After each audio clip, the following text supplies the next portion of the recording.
Let me make sure we good. Then we get it started. Let me get it started. BB with the Robin.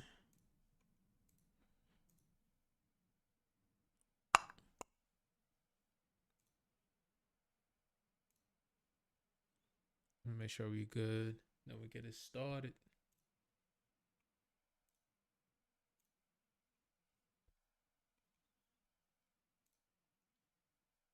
All right, chat. We're gonna be doing things a little bit different around here in these parts of town.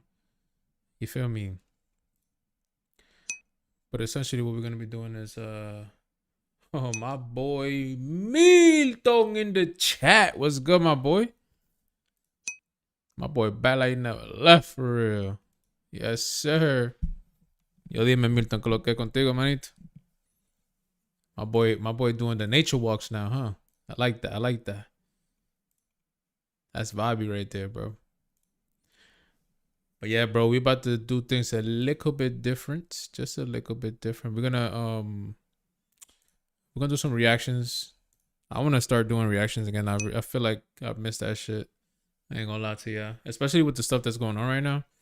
And we just then after some reactions, you know what I'm saying? We have some time. We'll play some Fortnite. Probably hop on Fortnite for a little bit. Trying to see if I could get a dub. I caught a couple dubs, my boy Justin the other day and Chris too. That shit had me feeling different. Not gonna lie to you. Not gonna lie to you, bro. That shit was tough. But yeah, man, let's get it, man. As y'all know, my boy LeBron James has been going crazy on the net. I ain't gonna lie. He announced that he's going to Philly. Yo, Milton, I know you're going crazy right now too, bro. My boy's going to Philly. So I found this video from my boy Mike Korzemba that I want to kind of watch. And it's titled, "We Know the Real Reason Why LeBron Signed with the 76ers. If y'all don't know about Mike Korzemba, my boy's an OG when it comes to this NBA content shit, bro. I ain't gonna lie. But yeah, bro, let's get right into this shit. Let's get right into it.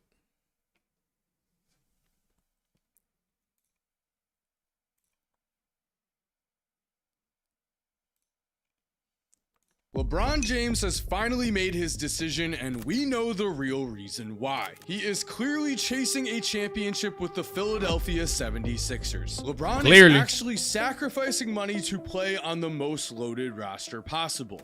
Bro, hold on. Let's talk about it right quick. Because LeBron James, Mr. $1 billion. My boy said you already got tickets for the skyrocketed? Damn, son. You're going to have to resell them. What's up, bro? Let me know, man. But yeah, bro, like Mr. LeBron James, Mr. $1 billion basketball player is taking, I don't know if it's a league minimum, but it's very minimal. He signed like an $8 million contract for 2 years with the 76ers, and he turned down 50 mil. I don't think this dude clearly wants money at this point. He's just looking for a ring. I ain't gonna lie. Could have gone home to Cleveland for the perfect storybook ending for his documentary. He could have teamed up with Steph Curry on the Warriors and become the most watched team in recent memory. But because Philly has already made huge moves this offseason, upgrading their roster by bringing in Jaylen Brown and Anthony Simons, we know the talent is there for the 76ers to go out and win a championship. LeBron's last dance could bring him a ring only immediately. We have a massive question. Will LeBron take a step back and sacrifice his own role for the good of the team? That question surrounded him on the Lakers, as it never really felt like LeBron was fully comfortable deferring to Luka Doncic. LeBron could have... Yeah, I don't know how it went like that for real, but my boy Luka and LeBron, you would have thought that they would have went like crazier, but I don't know, bro. It didn't hit as I thought it was gonna hit, you know what I'm saying? But hey, it is what it is. It is what it is. Re-signed with the Lakers at the same exact salary, but obviously after a season where the Lakers no longer valued LeBron's input as much as they used to, bridges were burned. And so with the 76ers, we have talent, but we also have a team that has 3 extremely high usage players on their roster. Tyrese Maxey, Jaylen Brown, and Joel Embiid all just averaged over 26 points per game last season alone. And if Joel Embiid had played enough games to be on the leaderboard... My boy said LeBron versus Brunson. I ain't gonna lie, bro. That shit's gonna be tough. That shit right there is gonna be tough, gang. I'm not gonna lie to you. It is gonna be tough. But You know, we're gonna see though. We're gonna see. All three of Maxey, Brown, and Embiid would have finished in the top 16 in the NBA in usage percentage. There is only one basketball to go around. On the Sixers, it appears that LeBron is choosing to go and play a playmaking / defensive role. It looks like he wants to put his ego to the side in order to go out and win a championship, which means on paper, LeBron is the absolute perfect fit for this roster. Because we also just saw that in the 2026 playoffs, while LeBron is no longer a top 5 player in the league, he is still capable of turning back time if he needs to. Headed into the first round against the Houston Rockets, the Lakers were completely without Luka Doncic, and Austin Reeves would play in just 2 games. LeBron, though, went out and shocked the world, averaging over 23 points, 8 assists, and 7 rebounds per game, as the Lakers easily took down a younger Rockets team. And while Kevin Durant sat back and watched, 41-year-old LeBron scored 28 or more points 3 separate times, while giving us a masterclass performance as the Lakers blew out Houston in a game. Bro, this is the thing though. Like, I honestly feel like LeBron is gonna add so much value to the 76ers, right? But it's gonna be interesting to see how they all distribute the ball. But I low-key feel like at this point in LeBron's career, he is not looking to bring the ball down the court, gang. Like he's already done it, and you know what I'm saying? He's over all of that. My boy's trying to just, you know, get his couple 25, you know what I'm saying? 25, 10 assists, maybe like 6 boards. I feel like that's a pretty good stat line, I ain't gonna lie.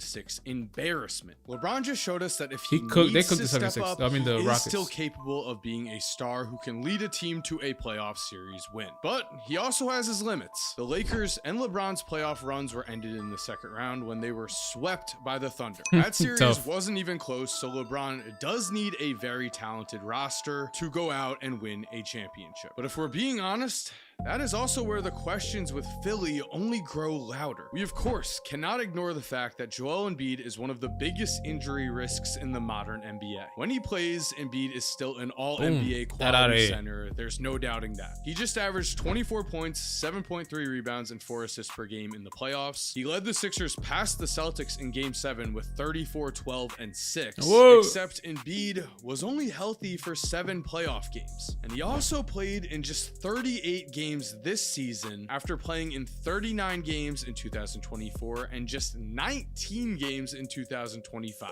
We can't see into the future. We don't know if Embiid is going to stay healthy or if he's going to be injured for the playoffs. It is promising that he's slimmed down, but his knees have been taking some wear and tear for a long time. It is very unlikely that the Sixers go out and win a championship if they don't have Embiid on their roster, as currently their options for backup center are not great. But if Embiid...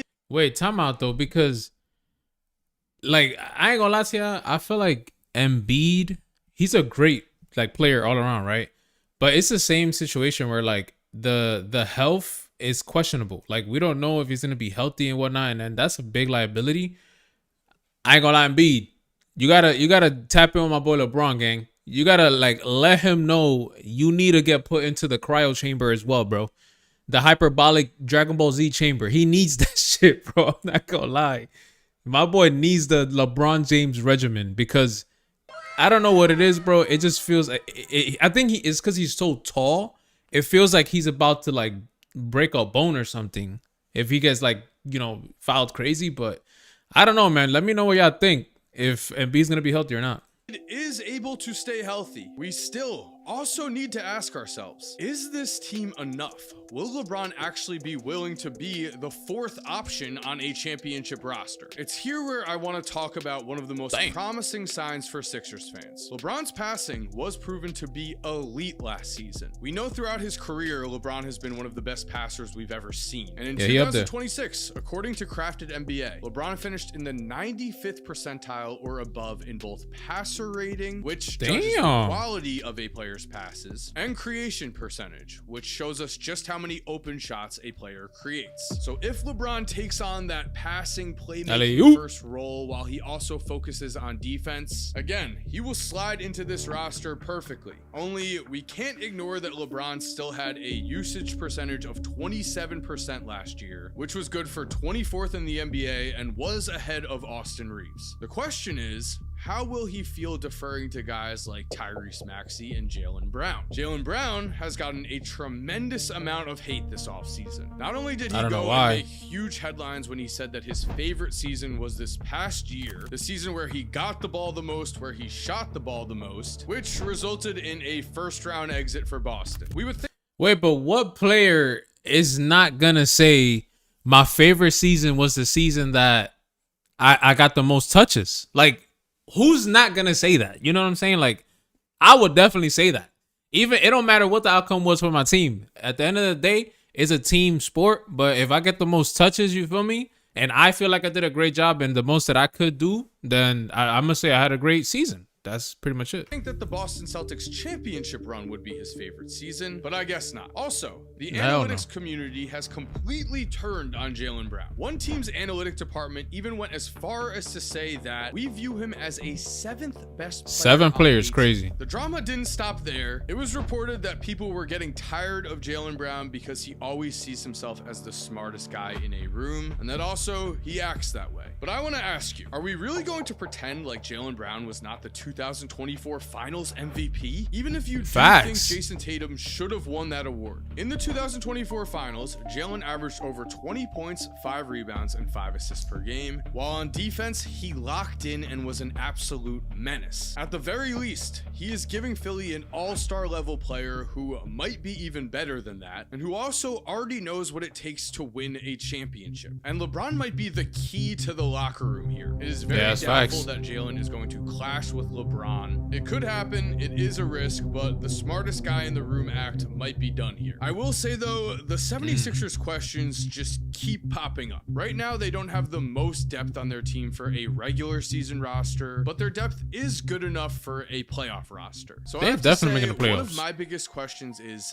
can 100%. Tyrese Maxey take another leap? Because Tyrese might be one of the most underrated players in the NBA today. At just 25 years old in a league loaded with talent, Maxey was 3rd team All-NBA and put up unreal numbers. Averaging 28.3 points, 6.6 assists, 4.1 rebounds, and 1.9 steals a game in the regular season. If you were to take those numbers and put them back in 2005, Maxey would have won the NBA's MVP. Now, obviously, we are in an era that is much higher scoring. It does need to be noted, though, that Maxey will only be 26 years old next season. He is still entering his prime. But again, that's crazy, bro. Tyrese Maxey's postseason play did raise some issues. His numbers declined against the Knicks. He averaged barely over 18 points per game as Jalen Brunson just obliterated him with 29 points a game. The Knicks swept the Sixers as Jalen Brunson stepped up while Tyrese Maxey didn't. Back in the 2024 playoffs, though, we had watched Tyrese go nuclear against the Knicks. He was unstoppable. He hit huge clutch shots, and he was able to help Philly win 2 games against New York. They did still lose this first-round series in 6, but Tyrese Maxey averaged nearly 30 points per game. If that is the version of Tyrese we get,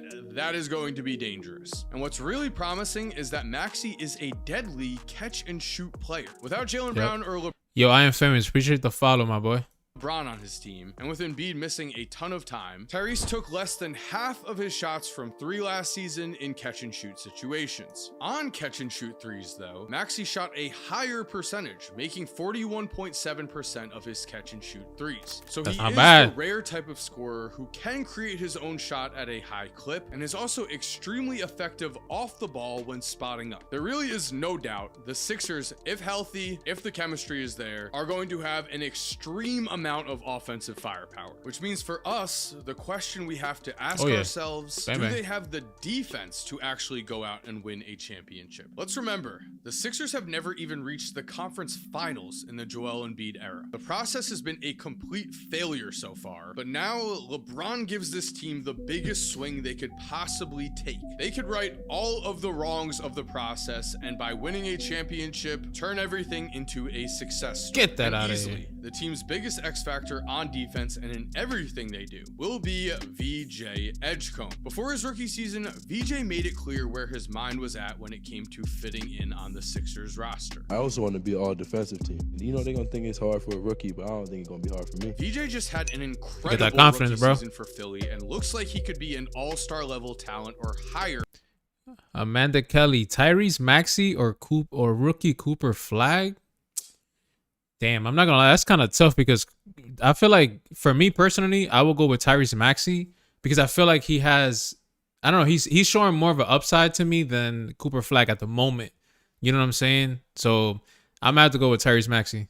As his career progresses. In year one, he averaged 16 points, 5.6 rebounds, 4.2 assists, and 1.4 steals a game, which was good for third in the Rookie of the Year voting behind Conley Nipple and Cooper Flag. And when VJ is at his best, his upper limit is dangerous. He started his career off with 34 points in his first ever game, the most by a Rookie that's crazy. since Wilt Chamberlain. And in the playoffs, he also showed us he can rise up to the moment when the lights are at their brightest. In game 2 of the first round against Boston, VJ became the youngest rookie in NBA history to record 30 points and 10 rebounds in a single game, which is amazing. But with this much offense already on the roster, the biggest question for VJ is going to be, can he become that all defense stopper that he said he wants to become? VJ was not all defense as a rookie. Crafted NBA shows that his defensive stats were solid, but they weren't anything amazing. He was in the 74th percentile in deflections and 66th percentile in their own defensive plus.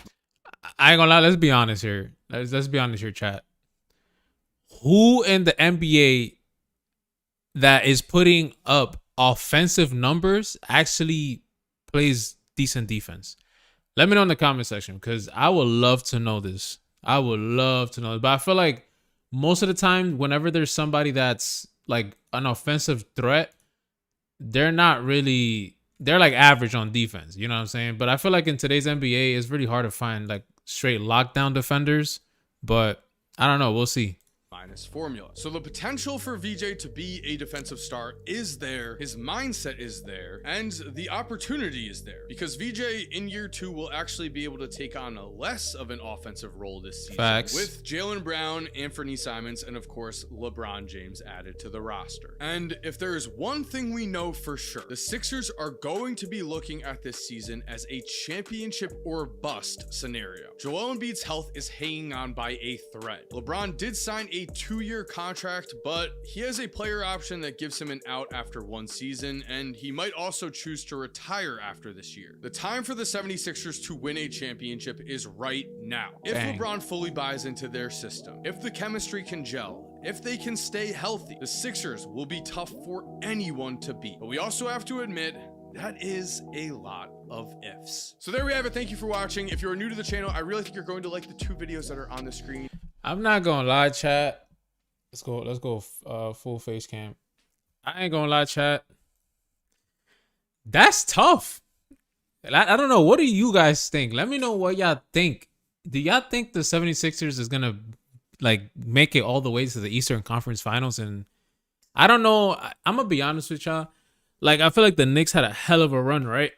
And I just feel like on the offseason and in the I guess in the preseason, the Knicks are gonna have to like fix, like they're gonna have to watch a lot of film, right? And then fix all the stuff that they found flawed with during their playoff run. Because all I know right now is I wish the Knicks had a little bit more like consistent shooting, like from the three ball. But yeah, man, I don't know, bro. We're gonna see. But let's see if the 76ers is you know what I'm saying, if they're a pretty good competitor or contender for this year's NBA playoff bracket. We shall see, though. We shall see. And then kind of continuing that, I wanted to look at this video. So this video is the top 10 best starting fives in the 2027 NBA season. Now, I don't know when this person like recorded the video, but I'm assuming that it's sometime, you know what I'm saying, not too long ago because they dropped it 6 days ago. But I just want to see. And there's not, you know, I watch basketball, but I don't know everybody's name or how they play. So there's definitely going to be a couple people in here that I'm going to be like, who the hell is that? But, you know, it is what it is. Let's go ahead and get this started. Is the top 10 best starting fives for the 2027 NBA season. Let's waste no time. Coming in at number 10, I've got the Houston Rockets. With Fred VanVleet, Amen Thompson, Jabari Smith Jr., Kevin Durant, and Alperen Şengün.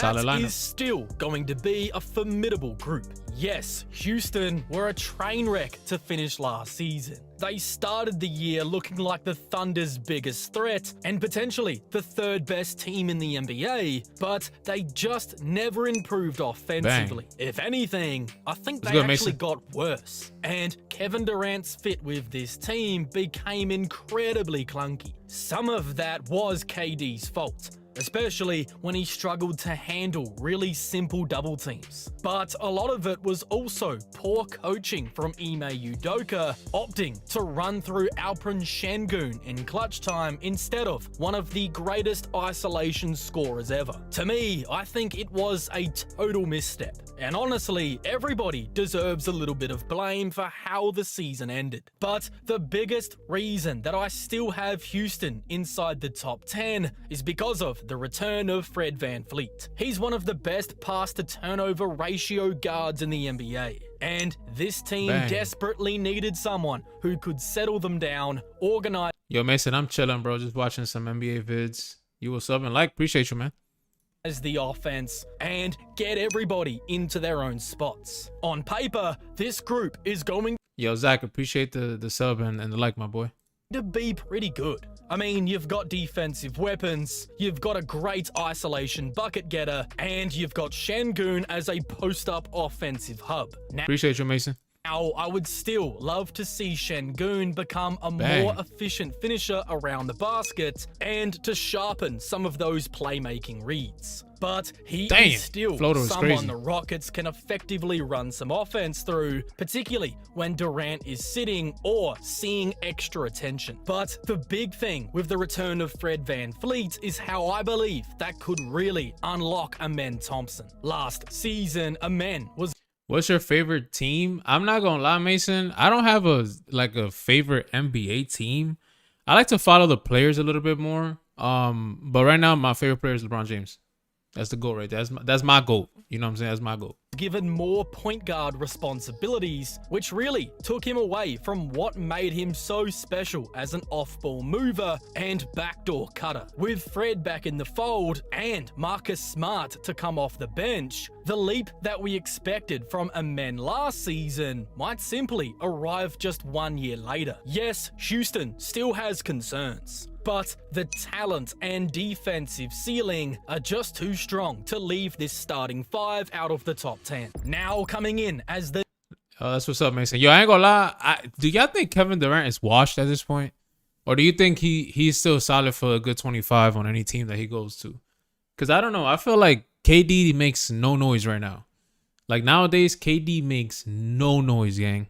That shit tough. 9th best starting five for the 2027 NBA season, I have the Indiana Pacers with Tyrese Halliburton, Andrew Nembhard, Aaron Nesmith, Pascal Siakam, and Ivica Zubac. Indiana's biggest weapon next season is probably going to be their depth. Off the bench, you've got McConnell, Walker, Kelly Oubre, Furphy, Larry Nance Jr., Jay Huff, Ben Shepherd, and I even liked Quentin Jackson and Ethan Thompson last season. Once again, Indiana have put together a ridiculously deep rotation, which really matters for a team that wants to play at a super high pace.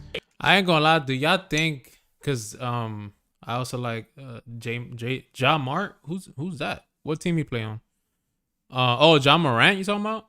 Yeah, John Morant tough. But do y'all think with a healthy Tyrese Halliburton that, you know what I'm saying, they have a chance again? Yo, my boy Justin Talks was good, my boy. We over here reacting and shit like that, tapping into NBA. You feel me? But yeah, bro, this is crazy, bro. I don't know if a healthy Indiana Pacers will, you know what I'm saying, knock out the New York Knicks. Even if we only look at the starting five, it's still a really strong group. Halliburton gives you some of the very best playmaking in the NBA. Nembhard is a quality secondary guard. Aaron Nesmith is a guy that I love, and he gives you shooting mixed with frisky right up in your face defense. Then you've got Pascal Siakam, who always rises to the big moments and good basically defense. turns into Draymond Green with an offensive bag once the playoffs begin. But Siakam to is me, dangerous. the big question is Zubac. It's My boy said I thought I was about to see some Bronx action. Yeah, that's coming. That's coming a little later, man. It's coming a little later. We getting through some reactions now, but you know what I'm saying? We're gonna pull up to the Bronx. Gra boom shit. It's absolutely fair to say that I'd rather have Zubac as my center over Miles Turner in 2027. But for Indiana's specific system, I honestly don't think I would. Turner's shooting and mobility were a massive part of why the offense worked so well before. The Halliburton-Turner pick and pop pulled opposing big men away from the rim, clearing the middle of the floor, and opening up Indiana's cutting and ball movement. Zubac operates entirely differently. He wants to work down low out of the post and out of the pick and roll. But Indiana weren't really built around either of those things before, and his lack of shooting would allow defenders to sit closer to the rim 24/7. Now, I do trust Rick Carlisle and Tyrese Halliburton to make it all work. Indiana, I believe, will still be a dangerous team once the playoffs begin, even if they don't end up having the highest regular season seed. But I'm just not totally sold on how Ivica Zubac is actually going to slot in with how this team wants to play. Now, coming in as my 8th best starting 5 for next season, I've got the Cleveland Cavaliers with James Harden, Donovan Mitchell, Jalen Tyson, Evan Mobley, and Jared Allen. That's assuming that Harden returns in free agency, which should happen now, especially with LeBron going to Philly. Harden and Mitchell provide a ridiculous amount of offensive creation in the backcourt. And I actually thought the way that they learned to work off of each other last season was genuinely impressive, considering how small of a window they had to actually get it right. Now they get a full off season and a training camp together, and that's going to do them so good. The sneaky part of this starting 5 is actually Jalen Tyson. I really enjoyed him during the regular season a year ago because he defended, shot the ball extremely well from 3 for large parts of the season, and was really the glue guy for a lot of their lineups. With 2 ball-dominant guards and 2 big men, he just needs to be able to hit those open catch-and-shoot threes, guard opposing wings and guards, and fill in all the gaps with just tenacity. He kind of nasty. Hold on. To Mobley and Allen, who give Cleveland its defensive backbone. Mobley is still one of the better defenders in the NBA when he's playing with the right force and mentality, while Allen remains a reliable 5.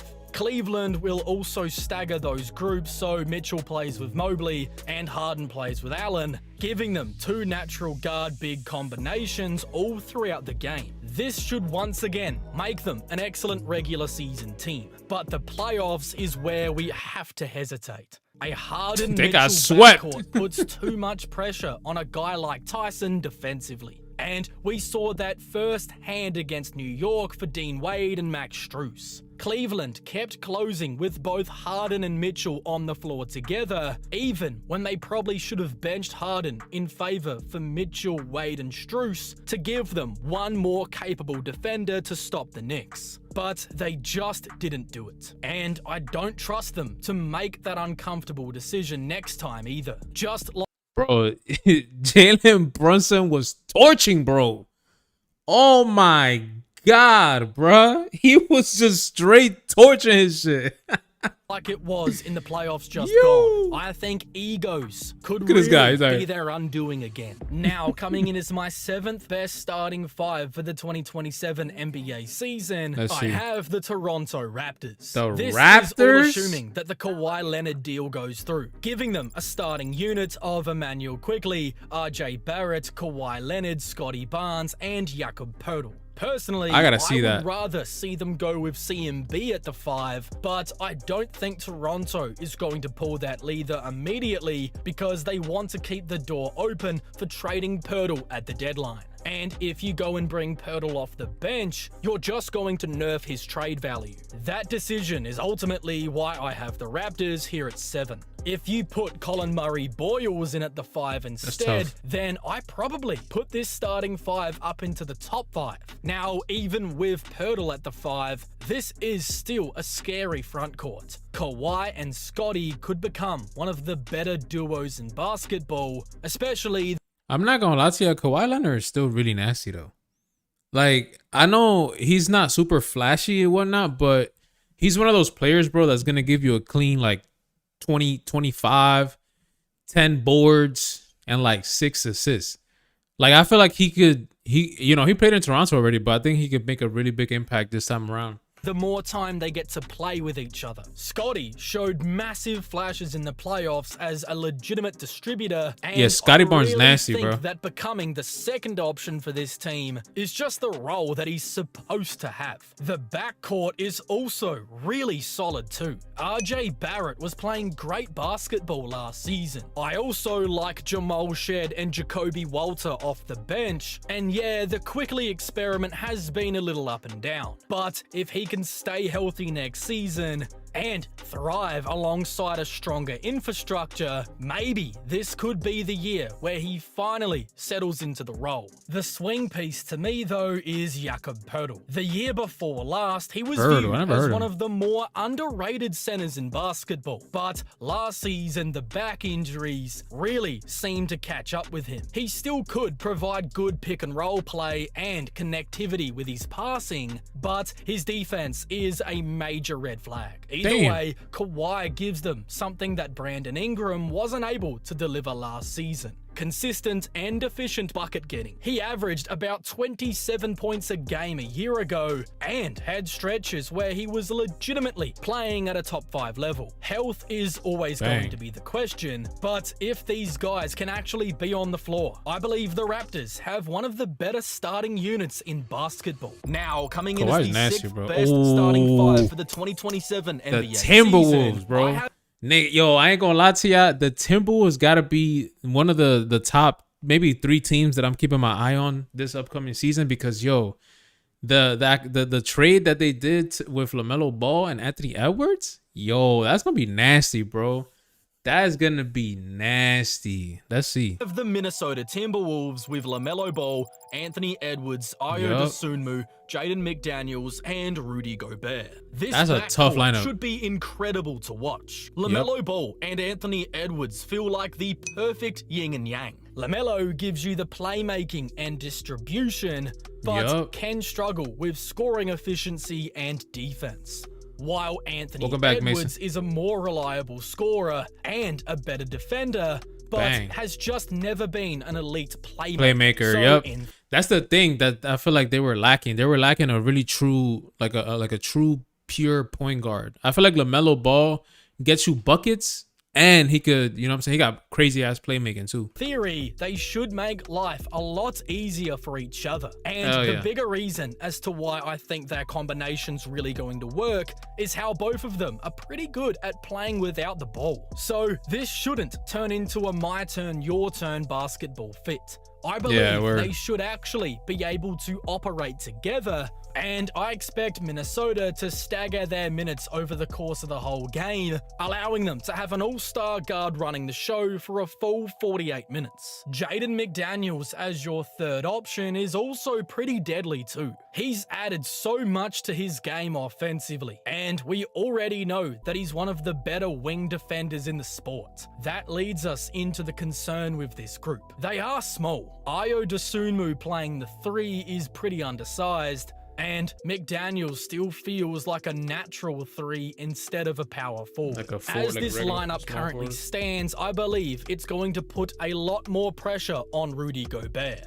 who has been one of the best backline defenders in basketball for years at this point, but now he's going to be asked to cover even more without a legitimate power forward alongside of him. If Rudy takes even one step backwards next season, Minnesota's defense could suffer badly. I would love Minnesota to go add a proper power forward before the offseason ends, particularly with LeBron now being fully off the table, and that would allow you to move McDaniels back to his preferred position at the 3 and to have Ayo be your 6th man instead of an undersized small forward. But even as currently constructed, the offensive ceiling of LaMelo and Ant is good enough to put Minnesota here at number 6. Now coming in as the 5th best starting lineup for the 2027 NBA season, I have the Miami Heat with Davion Mitchell, Tim Hardaway Jr., Andrew Wiggins, Giannis Antetokounmpo, and Bam Adebayo. Obviously, Miami were heavily involved in a LeBron James conversation, but he's officially chosen to go to Philly, even without landing LeBron for a second time. I still think that Miami has one of the best starting lineups in the NBA. The first thing you're probably thinking is that the depth isn't there, and that's completely fair. Miami still needs to add more behind this group. I need to see like who I need to see who he's gonna list as their starting five, because I have no idea aside from Bam Adebayo and Giannis. I don't know who else is on that team, and then on top of that, coming off the bench either. Before the season begins. But when we are purely judging the starting five, the talent is undeniable. Davion Mitchell is one of the better point of attack defenders in the sport, while Andrew Wiggins is an excellent wing defender. Oh, they got Wiggins? Who always seems to raise his intensity once the playoffs begin. Then you've got Giannis and Bam behind that, giving Miami two of the most versatile defenders in the game. Tim Hardaway Jr. is going to be the weak link defensively, but he provides something that lineup desperately needs. Shooting. He finished they need a lot of shooting. Sixth Man of the Year voting a year ago, and his spacing is going to be vital next to Giannis and Bam. This group has an answer for pretty much any kind of star. They've got Davion for guards, Wiggins for wings, and Giannis and Bam for those bigger players. They project to be one of the more versatile defensive groups in basketball. That defense should feed directly into their offense as well. If the Miami Heat can force turnovers, they can get out and run, allowing Giannis to attack in the open floor, where he's basically impossible to stop without giving up either a foul, an emphatic dunk, or a wide open shot for someone else. The half-court offense could still become ugly for stretches because I do think they need another creator. Maybe a DeMar DeRozan type who is available in free agency. But defensively, this lineup should be devastating. And that alone is good enough to keep Miami inside the top 5. I don't know, bro. Like, at the end of the day, yes, defense is great to have. It's like amazing because then you're limiting the other team from like outscoring you or whatever. But in order to outscore somebody, you gotta score. Don't get me wrong. Like Giannis and Bam, yeah, I know he scored 83, whatever. And Giannis is Giannis, bro. But I don't know. Like, I'm not confident in their shooting. And in today's NBA, you need shooting, bro. You need a lot of shooting. Now, coming in as the 4th best starting 5 for the 2027 NBA 76ers. season, I It's gonna be actually nasty, have right? the Philadelphia 76ers. With the addition of LeBron James, their starting 5 is now Tyrese Maxey, VJ Edgecombe, Jaylen Brown, LeBron James, and Joel Embiid. But despite adding LeBron, I do have them out of the top 3 still. Now, let me make something abundantly clear. Philadelphia just became a far better basketball team. Before the move, my biggest concern with their offense was the complete lack of playmaking. Maxey isn't an elite distributor. VJ Edgecombe is still young. Jaylen Brown has never been a great passer. And Embiid is not someone who unlocks everybody around him either. LeBron can fix that immediately. Yeah, Imagine him running actions with Maxey, playing a 2-man game with Joel, or leading a second unit with VJ. There are so many combinations that the 76ers can use now. And their offense should look far less clunky than it would have without LeBron, because they have finally got someone who can organize everything. But it also further complicates the most confusing hierarchy in basketball. Maxey was the number 1 option last season. We all know Joel Embiid is a number 1 option when he's healthy. Jaylen Brown was a number 1 option all last season. And even in year 24, LeBron James is still one of the very best second options in basketball. Wait, but all I'm hearing is positive things. My boy said there's the whole starting 5 is a number 1 option. Like, what? That's a great problem to have, bro. I'm pretty sure they can figure out playmaking. Like, they should be able to figure out playmaking so everybody gets touches. And you know what I'm saying? They should be able to figure that out. Come on. Someone out of Embiid, Brown, or LeBron is going to have to be the fourth option on certain nights. Then you've got VJ Edgecombe, who I was already worried about getting lost in the shuffle, and he moves even further down the list now. The other concern that I've got is defense. Edgecombe and Brown can really defend, but a guy like Jaylen Brown is also going to have offensive responsibilities. LeBron was still okay last season as a defender, but we still need to see what that will even look like in year 24. And Embiid is just nowhere near the same defensive force around the rim that he used to be. However, if everybody buys in, Philadelphia could easily win the Eastern Conference next season. LeBron has already spoken about wanting to sacrifice again. Embiid took the step back for Maxey last season, and Brown was very vocal about trying to recruit LeBron to Philadelphia. So I don't really have any doubts that this team will. I ain't gonna lie, I did see clips of Jaylen Brown talking to Speed. And he was like, yo, Braun, if you seen this, bro, come to Philly. I wonder if he already, you know what I'm saying? If he already has some backstory behind that. But that was tough, bro.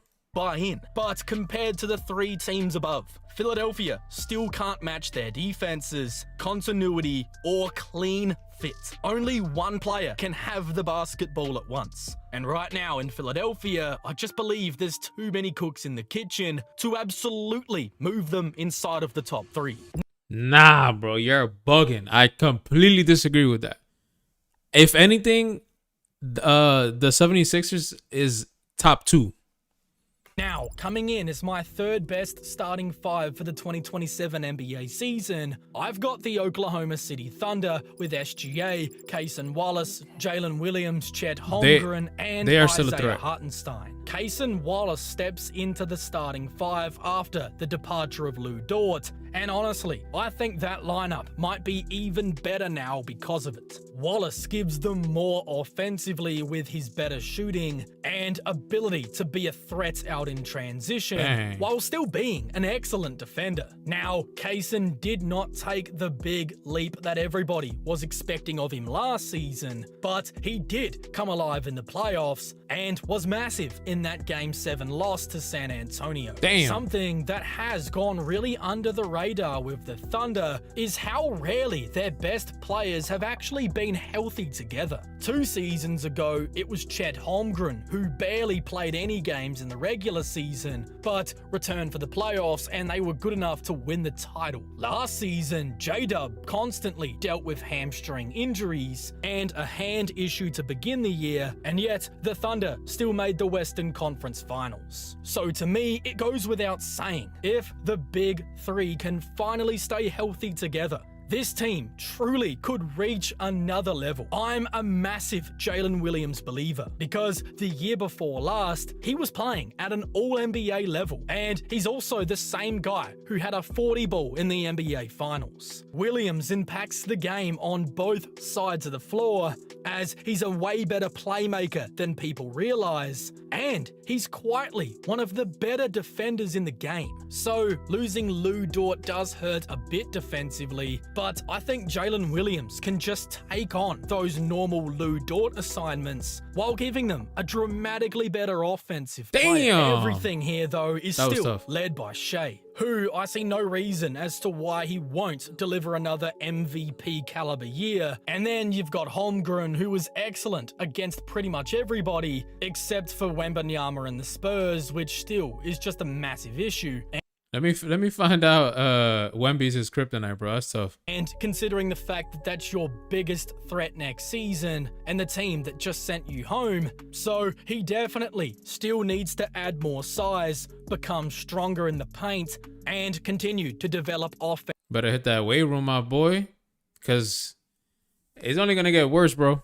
Offensively too. Hartenstein gives them the physical, big-bodied center who can handle some of those better matchups that Chet struggles with. And yeah, the Thunder did lose a lot of bench depth this offseason, but if we're only judging the starting five, I genuinely believe that they improved.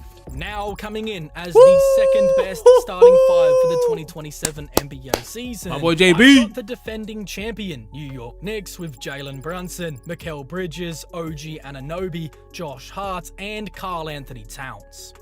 I ain't gonna lie, that's a solid ass lineup, bro. Like, honestly, bro, I'm gonna be honest with y'all. The only thing I see like as a vulnerability right here is Josh Hart, because I feel like he could have shot the ball better.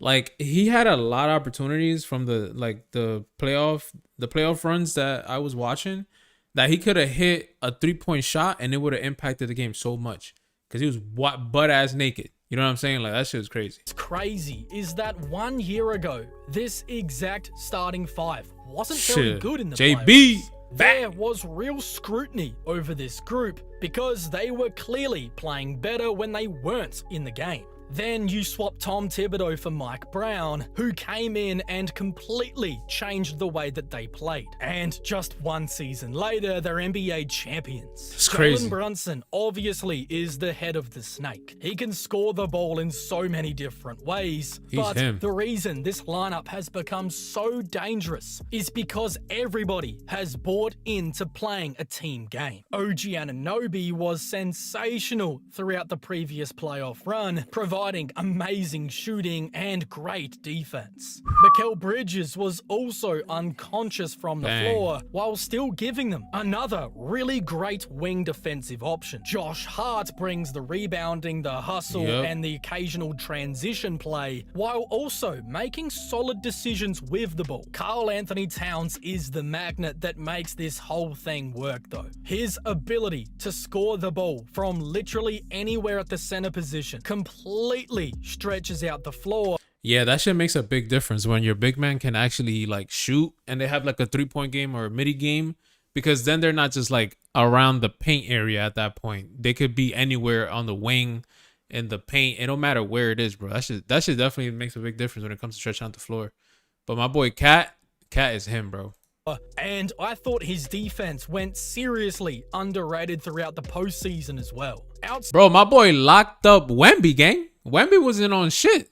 That's tough. Outside of Brunson, this is basically a lineup of two-way talent. Even though Josh Hart is a bit of an offensive question mark, he proved against the Cavaliers that you simply can't leave him open. If you do, he knocks down shots, and he's good at keeping the ball moving as well. He need to keep knocking shots. Mike Brown changed the most, because literally everybody moves on the Knicks. Even Brunson was setting screens last season. And you just never completely know where the next action is actually coming from. They play 5-out offense. They can switch everything defensively, and by doing that, they make it incredibly difficult to actually switch hunt Brunson, an issue that was a problem for years leading up to that point. This lineup went from being a major concern to a championship starting five in just 12 months. And to me, this is the second best starting five in basketball, because there's one team that is gearing up for revenge. But before we get to number one, I have to quickly say some honorable mentions. I don't have the Nuggets in here because of the Peyton Watson restricted free agency situation, and how they might not have Cam Johnson because of this as well, and Denver is just in a really tough situation at the moment. I also don't have the Detroit Pistons because of the Jalen Duren situation, as that standoff could really still change what their starting five is even going to look like. But now let's get into what I believe will be the best starting lineup next season. And it's the San Antonio Spurs with De'Aaron Fox, gang. Stephon Castle, Devin Vassell. How do you have this? You see, I don't agree with this. I do not agree with this, because their starting five is the same starting five as the last season. How are you gonna have them above the Knicks? That don't make no sense to me. I don't care how much revenge they got on them. This lineup is not taking out the Knicks. Julian Champagnie I'm not buying it, bro. And Victor Wembanyama. There are multiple ways San Antonio could build out this line. I'm not doing it. I'd give Dylan Harper around a 20% chance to be starting by opening night, but even if he doesn't, there's still a more than healthy chance that he earns a spot midway through the season. That would potentially give them a starting 5 of Fox, Harper, and Castle moving across to the 3, with either Vassell or Champagny at the 4 and Wembanyama at the 5. But even with the standard starting 5, I still think San Antonio has the best group in basketball. I think it starts with De'Aaron Fox having a legit bounce-back season. His NBA... D Fox is cooked. After that season, after that playoff performance, he's done. Finals performance was nowhere near good enough for a max contract all-star level guard. But you do have to give him the benefit of the doubt because of the ankle injury, as he really didn't have his normal burst. His shooting and overall decision-making, though, was bad too, which is just totally inexcusable. That's not an ankle injury. That will need to improve. There were so many moments where I would have genuinely rather Dylan Harper to be in the game, purely because of decision-making and the moment. And when we're talking about a guy who's been an all-star versus a rookie, that should never be the conversation that we're having. Fox was supposed to be the guy steadying everything, but he just wasn't that dude. So a bounce-back year for him, I believe, is genuinely on the cards. And for the sake of his career, you'd hope that happens. Then we get a year 3 Steph Castle, which is normally the year where young players take the biggest leap. If Castle improves again from what he already was in year 2, he could really instantly become one of the better guards in the NBA overnight. Devin Vassell and I ain't gonna lie though, against the Knicks, he was real quiet. Champagny give them really good 3-and-D production, while Wembanyama makes everything work. Without him, this is just a good group of defenders. With him, it becomes one of the best defensive units in the game. You're not that guy, Wemby. He completely takes the rim away and forces you to have to beat them over the top. San Antonio led for more than 70% of the finals, and I believe if they were just a little calmer and more experienced, they probably would have been NBA champions. Now, 1 year later, I think they're ready to come back and finish the job, led by the best starting 5 in the NBA. Bro, I ain't gonna lie to you, bro. I think I laugh a little bit because to me, in my opinion, it don't matter if you were the contenders, right, in the NBA finals going up against a team. If you lose to that team, bro, it's going to be so hard for you to come back and win. Like, don't get me wrong, San Antonio is going to make it to the playoffs, right? But I'm not too 100% sure that they're actually going to be able to dethrone the New York Knicks. It don't matter how much better you're going to get. There's something about, I don't know, bro. I just don't see it. You know what I'm saying? I don't see it. I don't see it. So, I mean, one can wish, one can hope. You know what I'm saying? But I don't see it. Y'all got to prove me wrong. I'm going to have to see. We're going to see in the 2027 season.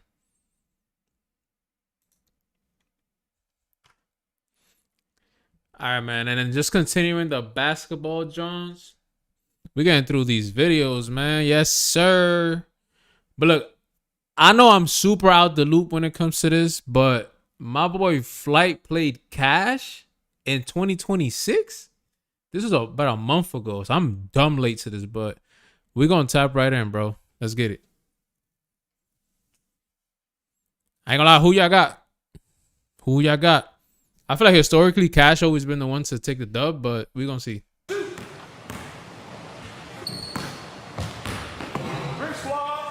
Oh, reverse lay? FTC. Flight T, stand up. It's dude. Hey, man. You guys know what time it is, man. Back like we never left. Finale. We got the boy Cash, man. You already know what time it is, bro. All that shit, Flight talking about the net. It's time to see it in person, man. Hey, Cash, look what I brought too, man. Yo. Not the refs. We're leaving out in one piece today. The refs is crazy. Halftime 6. Rebounds, take back everything. I'm going to try not to pause too much, y'all. Break.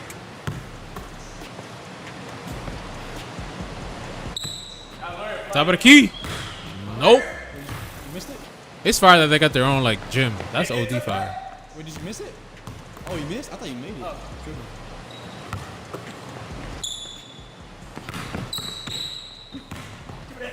Oh hell no, that shit was a brick. That was a missile. There you go, a little bit better arc.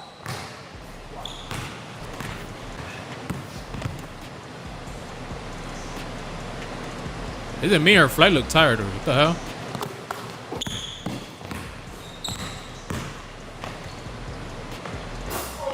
Oh shit. Better get guard up on that, man.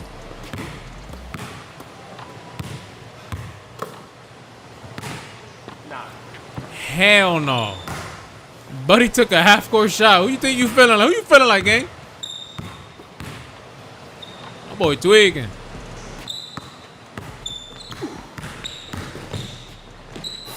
Damn, that was a smooth move right there. I feel like Flight definitely got better though.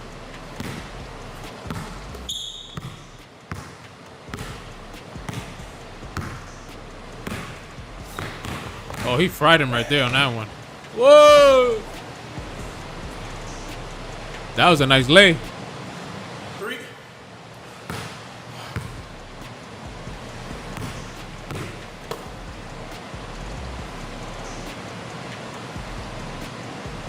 My boy 3 in the hole right now. That's tough.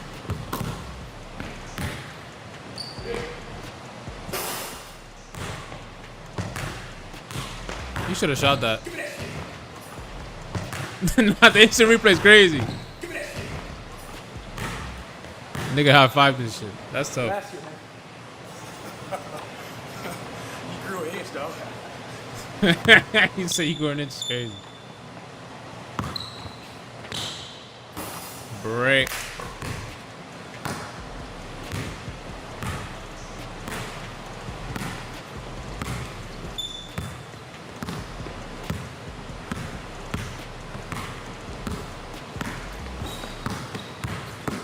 Bro, what are these moves?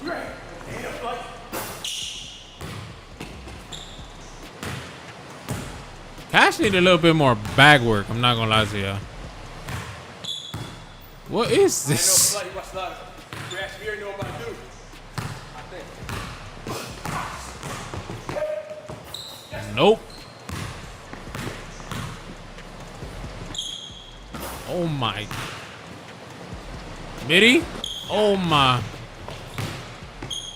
Cash, you just watching the ball, bro. And he really shot it. Oh!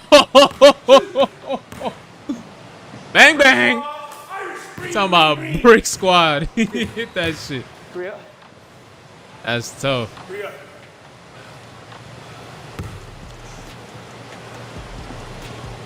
That's tough right there, chat. That was bad.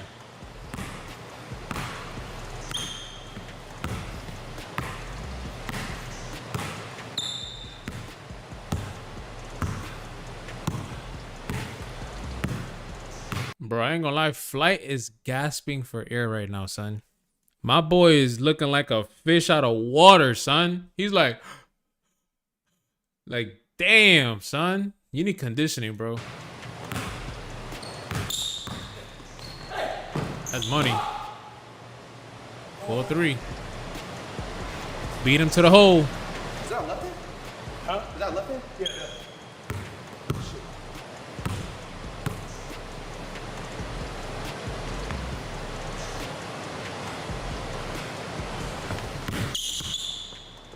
Damn, step back.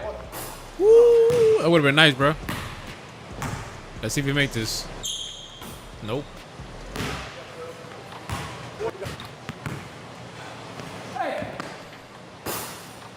Yo, he should have pump faked and drove.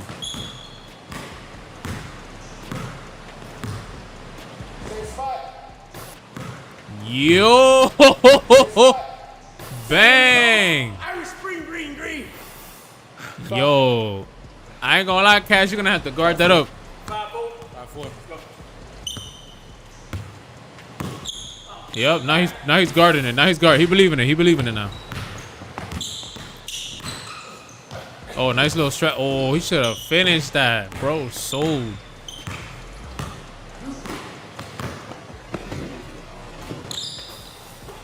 Nah, the slow mo's crazy. The slow mo to the brick is crazy.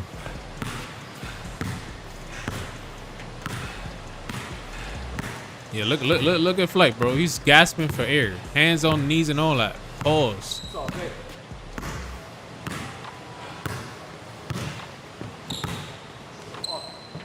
Nope, brick. He's settling right now. Cash is settling crazy.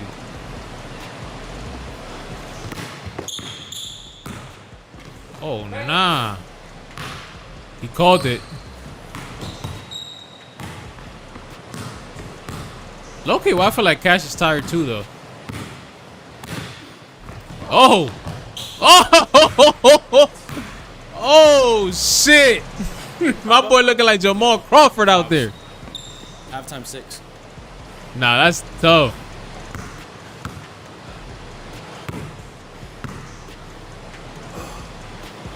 Yo, he's dying right now. Oh yeah, nice little pump. That was a foul. He fouled him. Good game so far though, chat.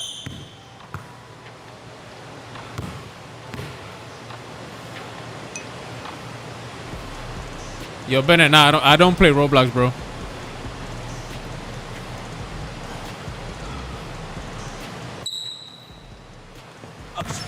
Oh yeah.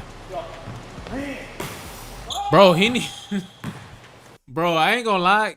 Every single time he pump fake, Flight fell for that shit. Like pump fake then drive, gang. Gonna be off balance.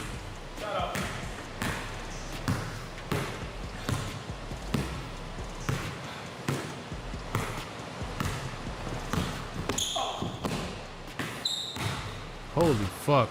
These misses is crazy.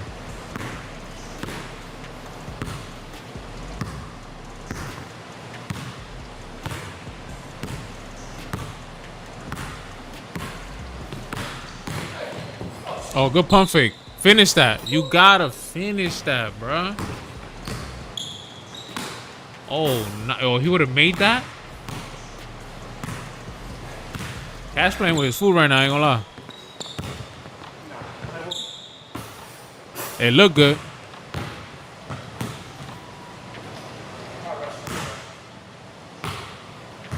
Bro, Cash playing with his food right now, bro. Bro missed like 4 or 5 layups already that he should have made.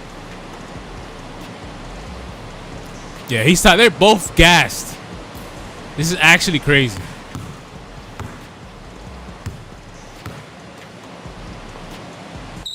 Oh, he would have fell for it right there. You're so. You settling, gang? Nope. That was a good take though. Do not do a jump shot, bro. Take that shit to the rack.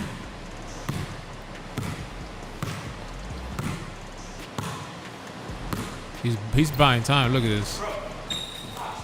Oh my god, bro. He's tired, so he's just fucking up bullshit right now. Oh! Yo, Cash. Nah, gang. Nah, gang. Yo, my boy cooking. It's a dog fight, bro. Yo, my boy is cooking. Holy shit. Now he's locked in.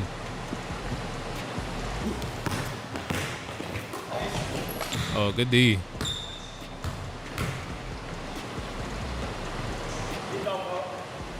block it off him? Or is it off him? Oh, yeah. Keep taking possession. I don't know, chat. Who y'all got? Oh, yeah, good D.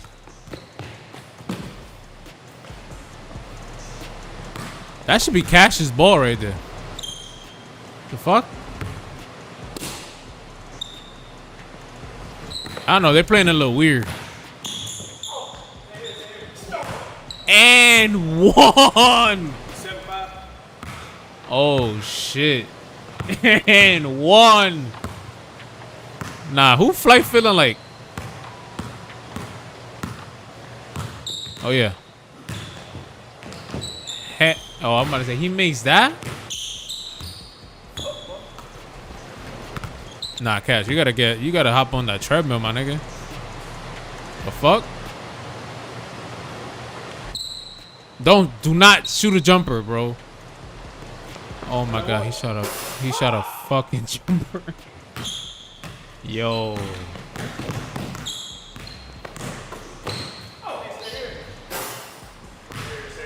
How is Flight getting to the rack more than Cash is? That's offense foul, real. It's actually crazy.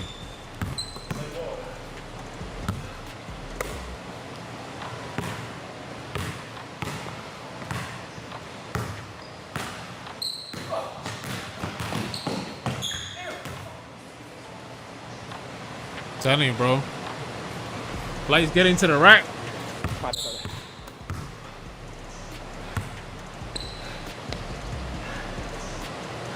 My boy got the NBA socks on though. That's crazy.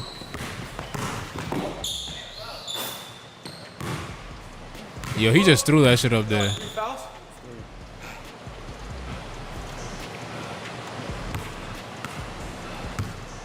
Nah, they counting fouls too? Oh shit.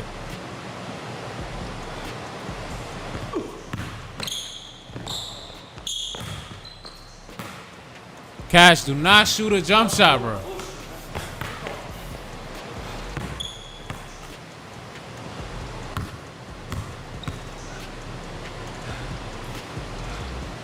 You gotta go to the right, gang. You don't see he's mad? He's dumb tired right now. Take that shit to the hole. Don't shoot a jump shot, bro. This nigga shot the jumper. Nah, Cash. What's crazy is that you're shooting this jump shot thinking this shit is gonna go in, gang. Like, why are you shooting a jump shot? Yo, Flight is dumb tired. I know you got more energy than him, bro. Like, you should be taking this shit straight to the rack, bro. Can't get another one of those big two already. Like that. Yo, Damien, what's good? Good D, good D. Good D, good D. Yep, there you go. Now, do not shoot a jump shot, bro. You cannot shoot a jump shot, bro. Thank you. Thank you, bro. Double check, Flight. Come on, man. Come on, man. Double check is nasty. That's why I wait. Come on, man. Nah, that look clean, bro. Come on, man. You gotta give me that one, dog. What are the refs here for then? What the fuck?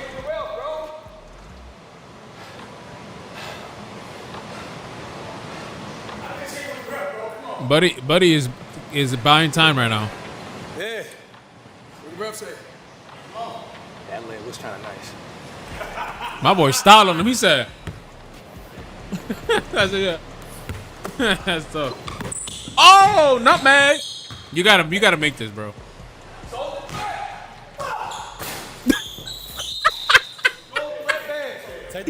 Nah, gang, nigga decked the fuck out the fucking basketball. Yo, Cash, that was a crazy, that was an invalid crash out, gang. Shit, close the fucking schools. Close to schools is crazy. Hey, yeah, there's a tape. That's a tech. Yo, what the fuck's wrong with it? I thought that was the one. Bro, that ass decked the fuck out the basketball, bro. Finish that thing. He ain't finished, bro. He should have did that and took it to the rack. You got a better chance hitting backboard closer to the rim, bro. Like that. Oh, you should have just went to the left. Floater broke. Oh shit. Oh, damn. Get that shit out of here, boy. Do not shoot it. Oh my god, bro. Sometimes when you're playing ball, bro, and you just in a cold streak, just take it to the right.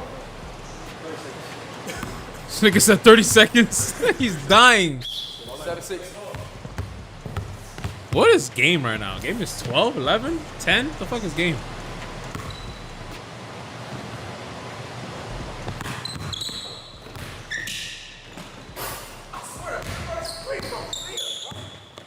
Don't shoot it. Oh, finally.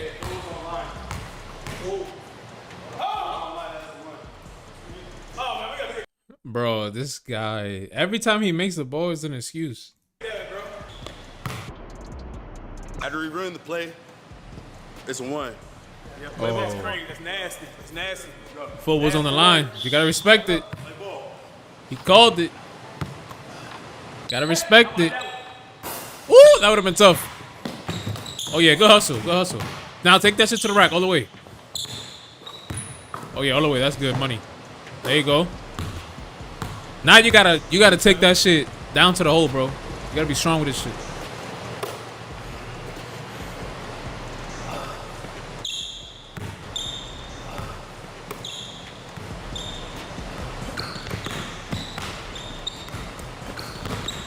Oh yeah. Oh. Oh yeah. Oh. Come on, bro. How many fouls you got?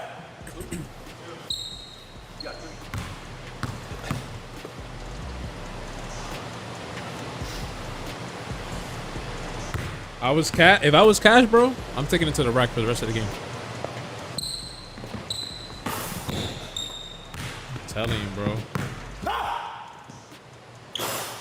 If he would have made that, he would have been dumb tight.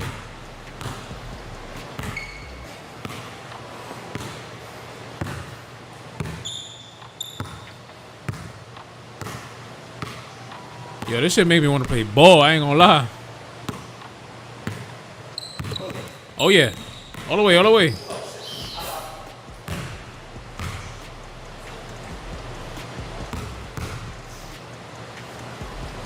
They both got 3 fouls now.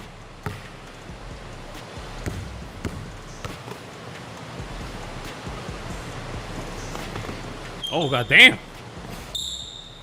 Do a little pump fake. Oh my god, why he should have exploded out of there.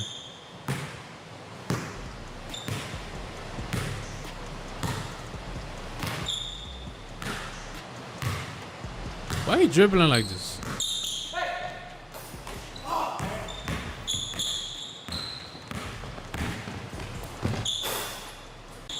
Bro didn't even look up. He just threw that shit up there. 8 up. The fact that it's a tie game right now is crazy.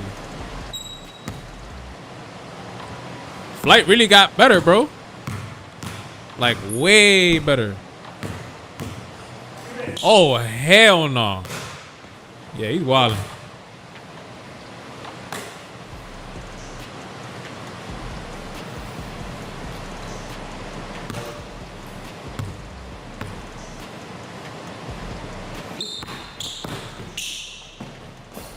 Nope.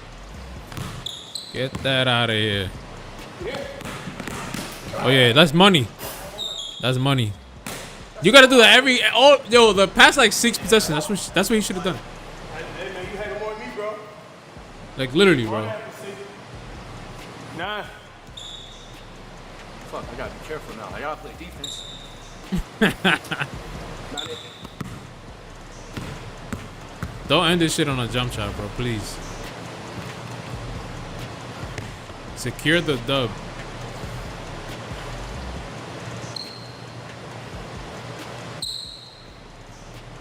He's gonna want to shoot. He's gonna want to shoot. Nah. What I want.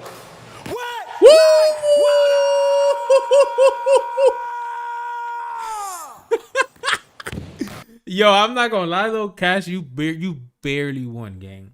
Holy shit. Yes, bro. I don't got nothing to say, bro. Yo. Yo, chat. Nah.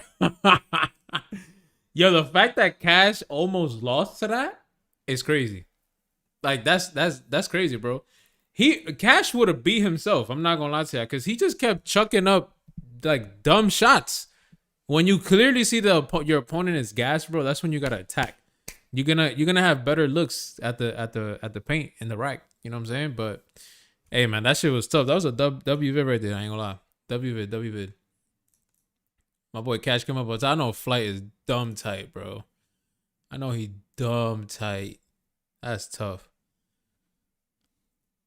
All right, but we're gonna switch gears from basketball. I want to look at this behind the scenes that Kai Cenat dropped for Shimmer University 2026 behind the scenes. Let's take a look at this together. Let's get into this, man. Let me know if y'all tapped into Shimmer University. Shimmer University. It's good to be back. Reset. That's tough. Hey guys, we're on the move. Sword. Oh my God. Cenat announced that his famous Streamer University would be taking in-person applications this afternoon. I ain't gonna lie, the move of doing the applications in person was a really smart idea, because you could get mad content off of that, bro. It's just content. It's just content. That's it, man. You have done your part, but we got to get everybody out the building. It's out of control. Stop pushing. Been out of here. Real. It's year 2, but everybody's seeing it. This my baby. This my I love SU. I had just no idea. We're live at SU. Yeah. It feels like an actual college, like the little events, the little setups. Like it's more of a That's fire. event, and the world just knows about it way more. We have. God damn, do y'all see how much people was there, bro?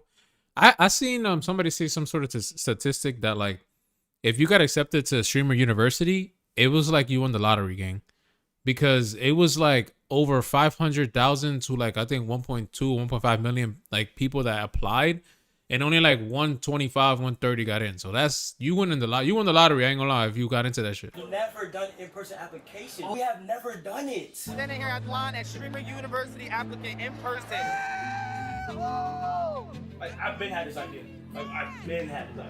I'm applying to be a professor / guidance counselor. Not Jason. Make it. Know what the plan is. We have to screen these people, regardless. You gonna hear a million no's before you hear that one yes. Twin word of my mother. When you hear that one yes, that shit gonna change your life, gang. We're talking about that. Facts. How do we feel about basically when they're in the line, basically them filling out a brief little form that says what they are applying for, but basically something that Kai can see when they walk in. I mean, it's cool for me. Like I can like look at some shit. I can stamp it. I can like play around with that shit. Like it's fun to do that. I'm trying to see how tapped in y'all are onto creators. Because when the YouTube side of certain things, there'll be some people like you might wanna. You gotta see it. Yes, exactly. I've been here. I'm doing it. On the sticker, like I applied. I ain't gonna lie, his team, they gotta really be tapped into content, because you know how much like eyes you gotta have on everything and everybody. Like that's kind of hard. I'm not gonna lie. And then put hashtag Shimmer University. We need more yeses. Okay, let's go then. So we gotta zoop. No. Yes. Pit bully. Here, nigga. Tight shit. What the fuck are you talking about, nigga? You fucking better. This shit better work. Like this 2 years in a row, you fucked it up. Like, you know, we have specific lines. That's the vibe. So then you guys run up to this roof. I feel like I'm running around the campus for real. Because you are running, bro. Kai beat me up a little bit beforehand. Just get me a character, get me ready, and just molded me into this character now. Guys, be careful! Are you kidding me? So this is your special project. You were like, this is what you were working on while Kai was gone. Oh my God. I always knew it would work. Because before you're like panicking, like, it's not ready. And then Kai's just gonna be like, I think it's your last semester, Chris. Like, Yeah, I'm not gonna lie. I love Chris Next Door, bro. Like his personality on cam is hilarious. It feels like he's doing improv the whole time. I don't know if y'all feel the same way, but like he's goated, bro. I'm tired. Yeah, like. I used to be done when you get to that like. Hey, pictures up. Who's not ready? This is like a legit movie production, bro. Reset. When you're good, Ready? That's tough. Marker. Nah, it was up. I gotta look. I think okay. I think a little more activity. Yeah, more stuff that we should like sit in it. We should like sit in that moment just a little bit more. Everything you could like come up and like knock on the door, and then you could be like look around and be like, where's everyone? Like, is application or like Yeah, I like application that. day? Where's everyone? And Director Casey 3000. It's application day. Come on. that was good. That was quicker, right? That was okay. You guys have just run out the big hall that I was showing you, right? You're like, is this room real? And then you got like a million owls following you.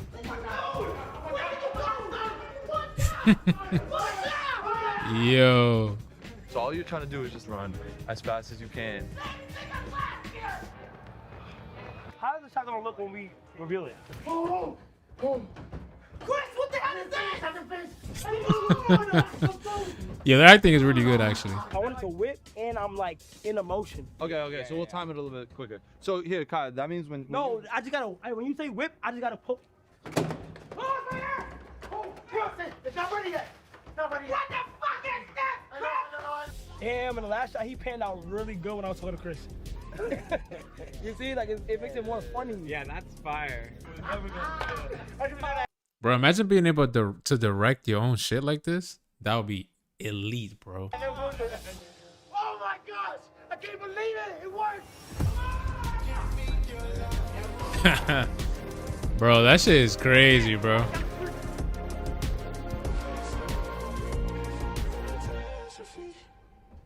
we're all set. Screamer U 2 Part 2. We're here in East Sussex, the UK. Oh, He went to the UK? That's tough. Bro just popped the Pause. Yo, got in the trailer. Come with me. You know what I'm saying? It was like some movie shit. Like, it was really like some movie shit. And action. Remember, pay attention, make some friends, pack your lunch, and most importantly, the dean does not like parties. Wait, play it back again? I don't think it would be good. They'll cut it out. They cut it out. You just run through the wall like the ticket says. Hey, listen. That snatch. Come here. YouTube. That's perfect. Nah, that's OD. Start in like the roller shutter, they smash through the wall like Harry Potter, and then they get on board, and then they find out that they're going to be jokers, and Kai kicks them off, and then we find them on the roof that they're getting a free ride. Wow, that shit was like a movie. I tell you that, boy. Get Marty and Reem in here. Flying in Marty and Reem. Flying in Marty and Reem. Okay, let's do it. Let's shoot it. We're just gonna keep going. 3, 2, 1, action. Go play. Hey, that shit for Disney. Hey, listen. I've been trying to be nice all day. You keep this up and I'ma beat your face in. You guys are gonna have such a fun time. Oh, nah. Oh, you going crazy. Hey. Come on. Yeah. That shit was hard. Everybody clear, set, standing by. Slap me. Let me know if I'm bugging. Boom. After we accept the full list, you know what's gonna be the hardest thing? Matchups. Like, who's Matchups. He put Davis in with Jeremiah. I know Runic and CJ, they will be trying to cause havoc. Cause and after Funny Mike and Rakai will be roommates. But I do want to see. It's hard because I know somebody want to be on everybody. Yeah. I could see the two men. Yeah, he's gotta be with somebody good, like. I can see, cause he gotta have girls in his room and shit, bro. Low key. You going what though? They will go stupid together. You have to. Yeah, that's why I kind of go back to that point that I was saying earlier. Like they got to be really tapped into like everybody's personalities and their content styles, because in order for you to know who to match who up with, like you got to really be tapped in for real. Pair people, even if they.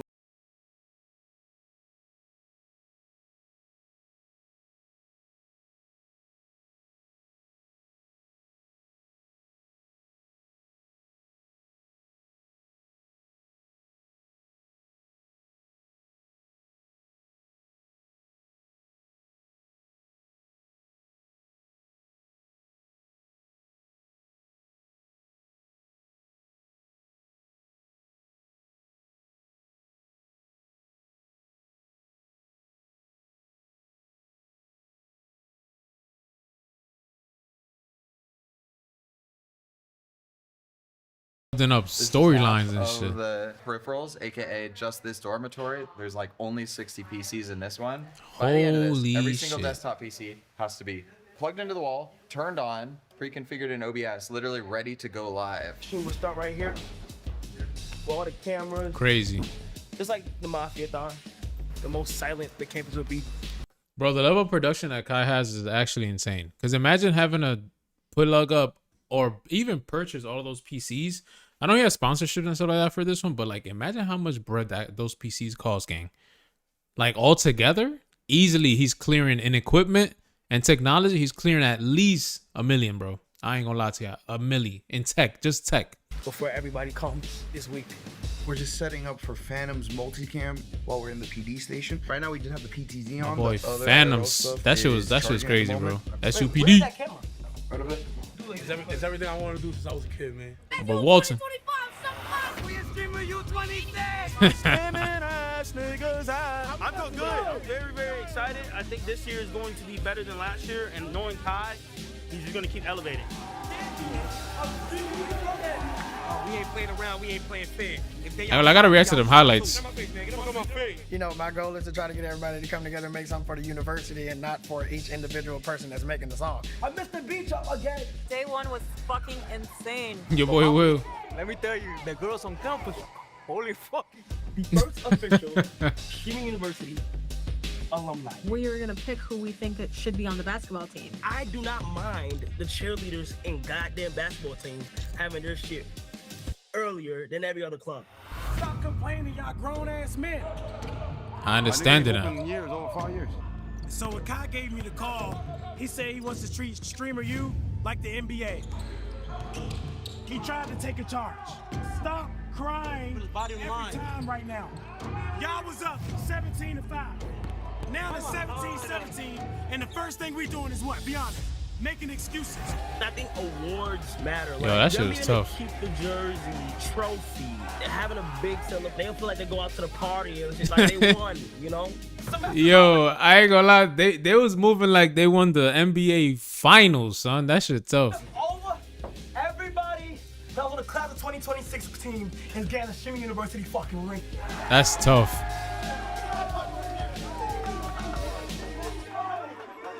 On the first day, I can be like, hey, after I just explain the clubs and everybody's enrolled into the clubs.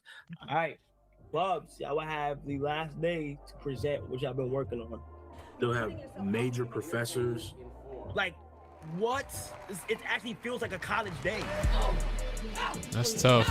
The most amazing experience. I've been trying to come out of my shell and talk to people. Bro, I'm not happy. The janitor's crazy. Making everybody turn into demons. It's been everything. Oh, nah. I think it's gonna help set like a North Star for some of the smaller streamers, and then it's gonna help some of the larger streamers think about like the type of content they make and how like best to monetize it. I think the classes have been super impactful. Bro, I ain't gonna lie. I feel like I need to find some highlight clips from Agent's class to like react to it, because I didn't get a chance to like really see it like live when it was happening, but apparently he gave out like a lot of good like tips and stuff like that. His classes always be lit. I ain't gonna lie. Today I was in Ludwig's class and it really Ludwig too motivated me to start posting on my other platforms. I think the fashion show is so cool. It's such a unique event. I would want to see how that looks. We got 10 designers. They had a budget with the material they can use and stuff like that. So they're about to make a whole bunch of like Streaming University looks. That was kind of cool too. I'm not gonna lie. To burgundy and yellow colorway. They're gonna be going hella hard. They got the best day. Then after that, it's the more calm ones. They have to sit down in an auditorium where they have to watch film, where they have to watch a debate team, where they have to watch a theater. Like, it just all makes sense, in my opinion. The experience is pretty good, you know? A lot of great things happen. Some things I didn't want to happen, but, you know, they all taught me how to grow as a creator. Suburb baby. My boy blew up. My Twitch platform grew much bigger. Tonight we done worked hard. You motherfuckers at home, watch this shit go down. Big ant. Now let's go pop some 1942. Yo, this segment was crazy. I ain't gonna lie.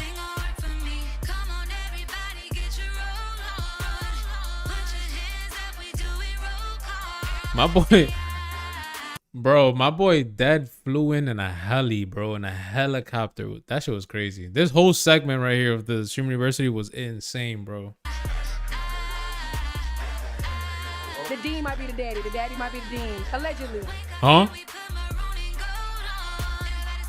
Thank you guys so much, and that is Streaming University 2026. Yeah, that was tough, bro. That shit was tough. I'm not gonna lie to y'all. Like Kai really did his shit with Streamer University 2026, and the 2027 one is gonna be even more insane because he's taking this shit to the UK. The UK, mate. That was a little Australian, but my boy's taking this shit to the UK. It's crazy, bro. But listen, man, I think we're gonna transition now. I wanna play some Fortnite and I wanna kind of get some content with Fortnite. So let's do that, ladies and gentlemen. While we still here, you know what I'm saying? We vibing out. We are vibing out, ladies and gentlemen. Let me just update the category right quick. Fortnite. What essentially what I'm gonna be doing today is I'm gonna try to get a W, bro. I'm gonna try to get a little dub. We're gonna try to get a dub. And go from there. Let's see. Let me just fix this right quick. Disconnect. And I low-key want to get started with my GTA series again. I need to start that up again. Not gonna lie. Let's go gaming. We go gaming with it.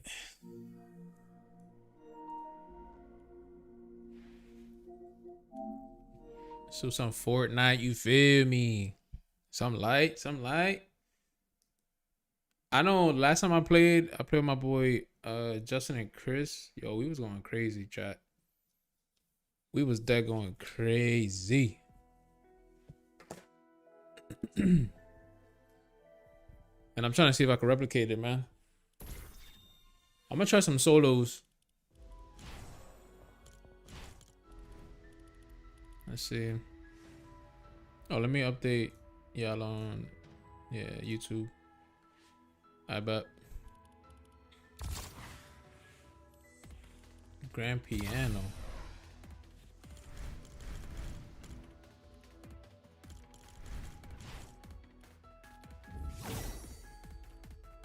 Reload. I'm gonna try reload 0 build. Let's try out the reload 0 build.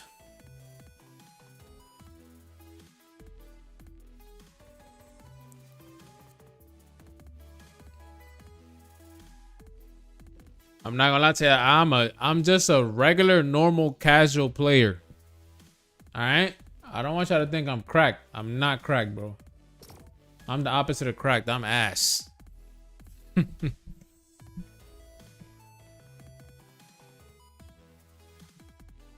So don't think y'all about to see me getting crazy kills, bro.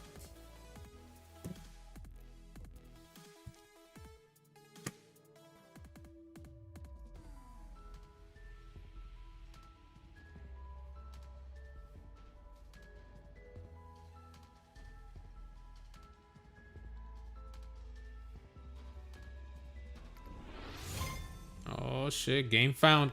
I'm nervous.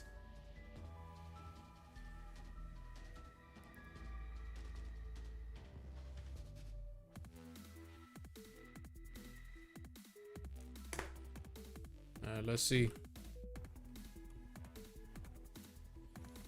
Yo, chat, imagine I get a dub on the first game.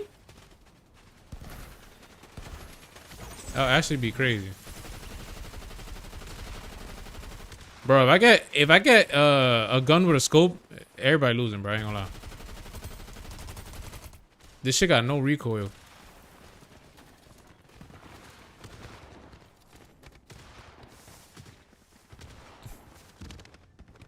Yo, I think I got a piano in my hand right now, gang.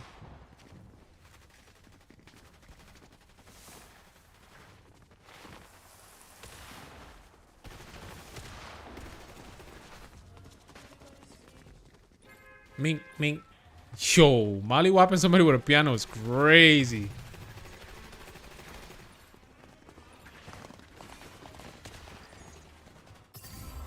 Let's see. Fortnite Reloaded. Oh, we got a Simpsons match? Stay in a fight, you have 2 automatic reboots during the end game. Reboots turn off. Alright, bet.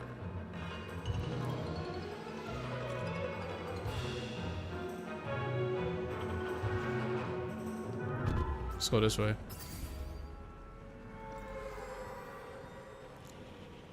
I never played this map. So we gonna see, man. I done never played this map. I got 2 reboot. I like that they did this game mode. That's fire.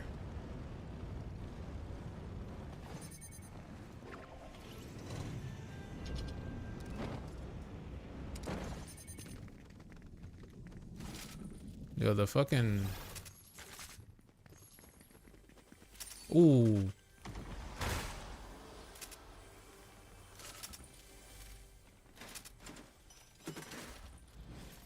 Got a chest?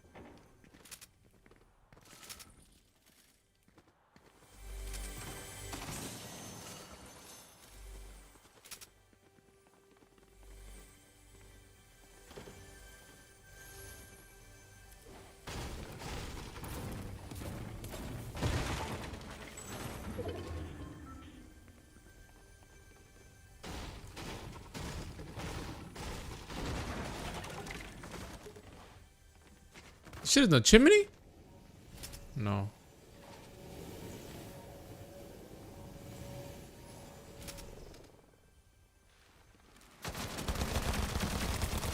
Gotta boom him, chat. Sorry, not sorry. Gotta boom your ass. Hang on, I need to apply these shields.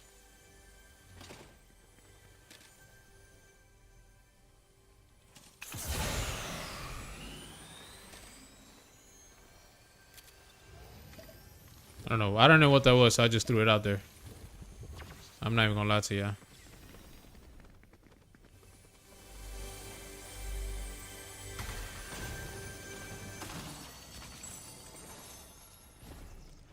me grab this 50 pot.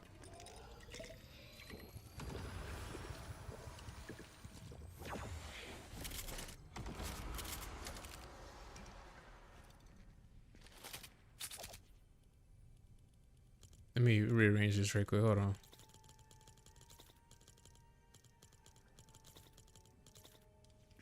Alright, we good now. Another chest?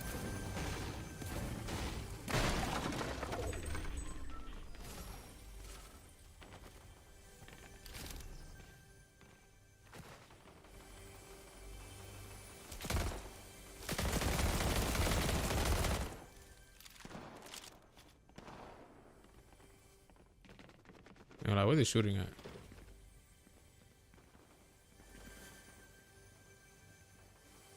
Bro, this chest is like annoying me right now.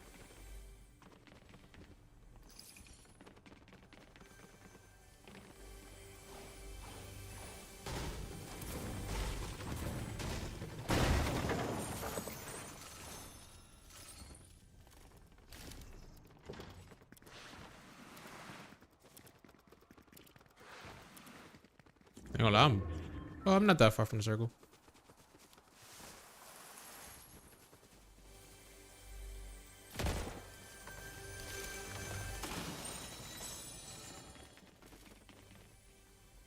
Deodorant applicator? The fuck?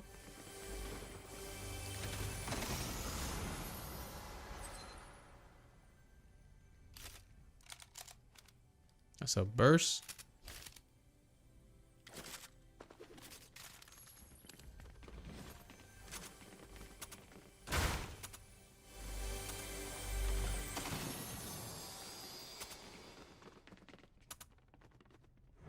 Open.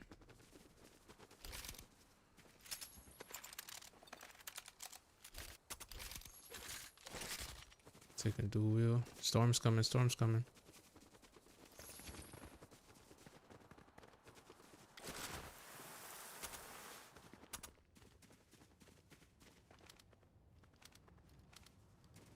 I don't see nobody.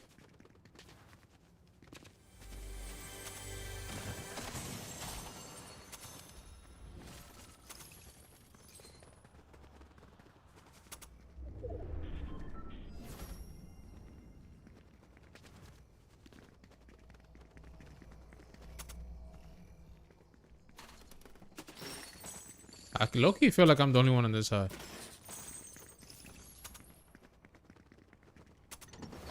Teleport? Oh shit, I didn't even know you could do that.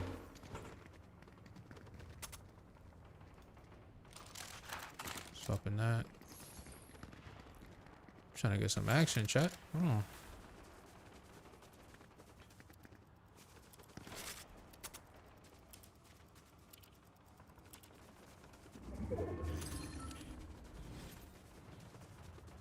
They booming over here.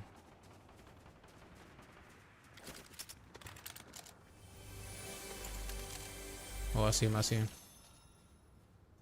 He's over there on that side.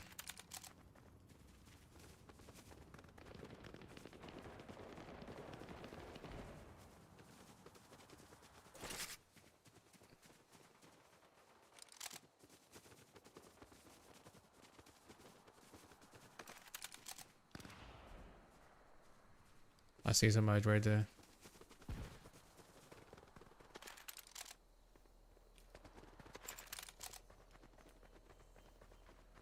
Oh, they're in that bush. They're in that bush.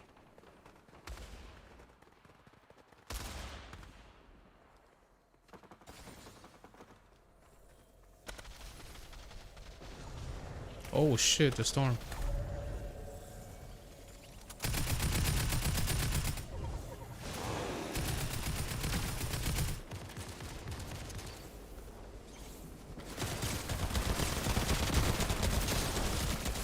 Fuck! Oh my god, bro.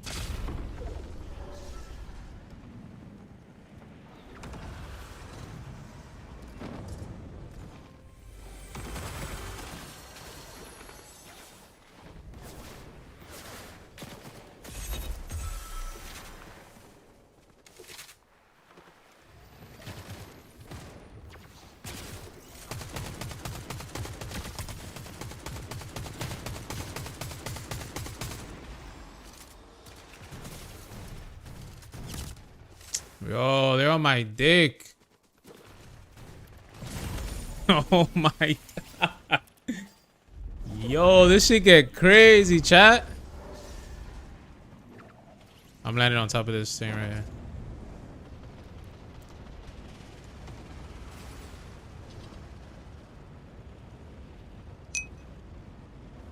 Yo, Jace, what's good, Jace?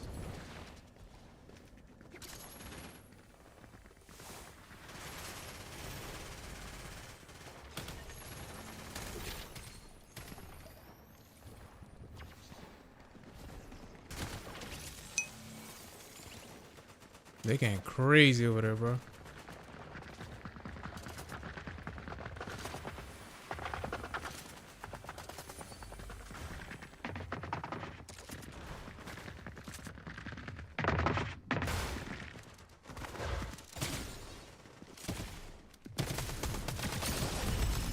Oh my god. That hurt him too. That's crazy. Place number 14? Not bad for the first game on. I really feel like they fucked me though, I ain't gonna lie. That was tough.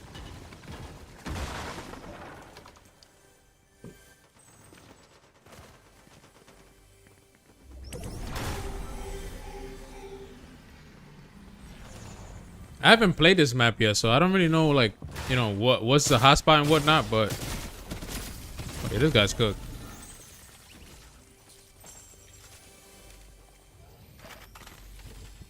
Now the little dog is tough.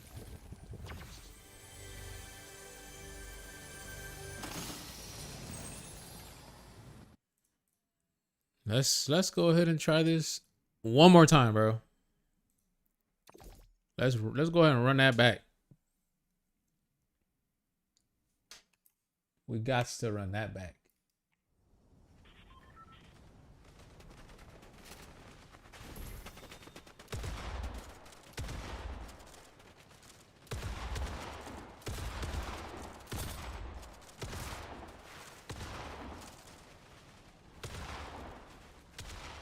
Mink, mink, mink, mink, mink, mink. I'm not gonna lie. Is it controller? Movement. My sensitivity.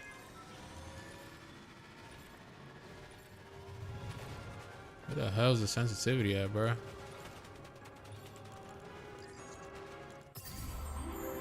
Oh, right.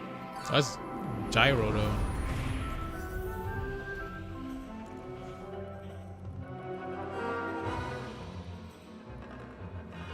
Oh, there you go. I'm gonna do normal. Save.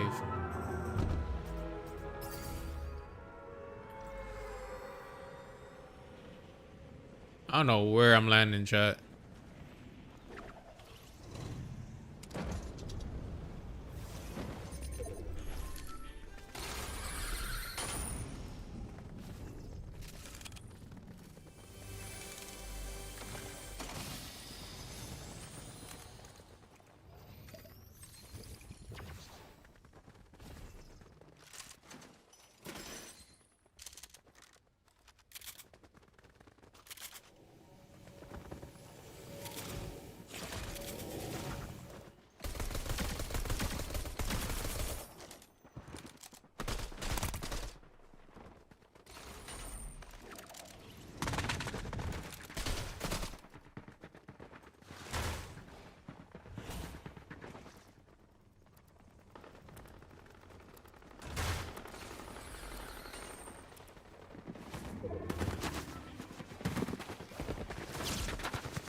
Bro.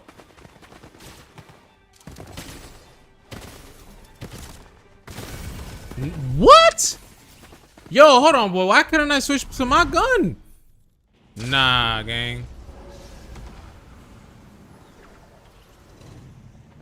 Yo, that's actually crazy. You a bum.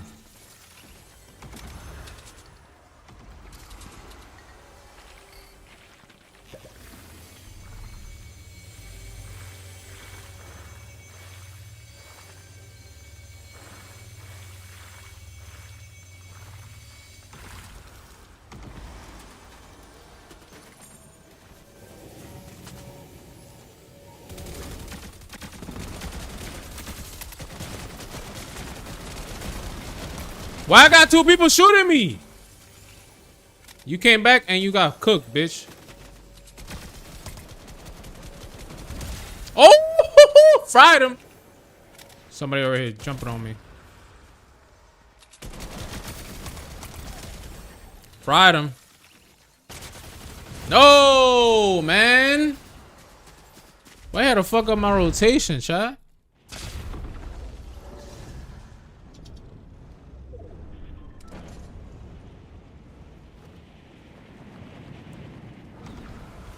I was cooking right there.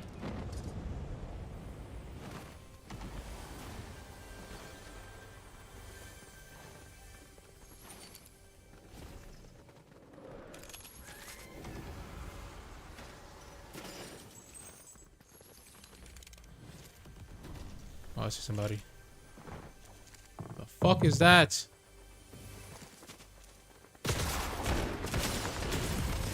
Yo. Yo. Nah, chat, this game is toxic. Why are they wildin'?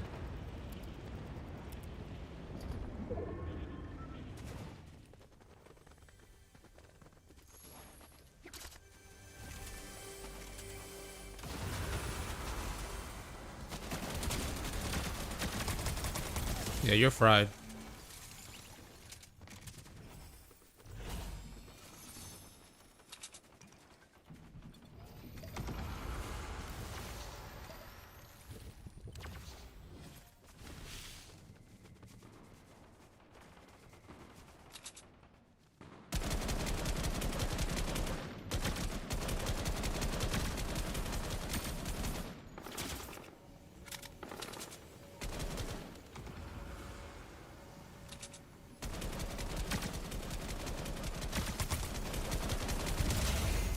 Fried him.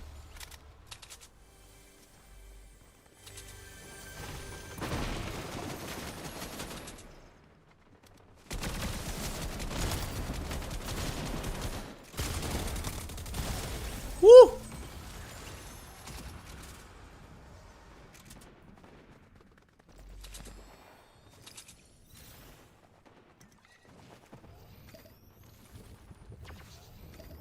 ain't gonna lie, I'm in a terrible spot right now.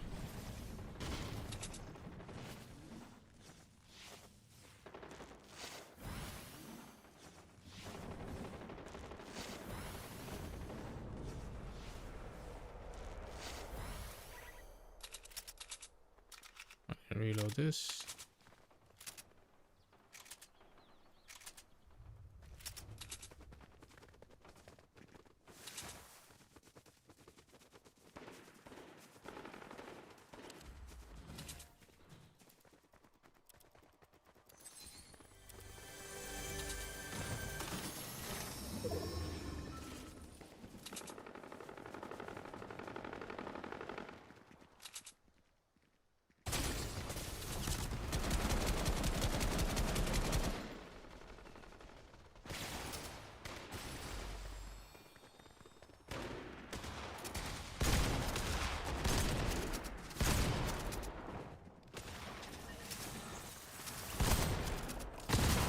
Fuck!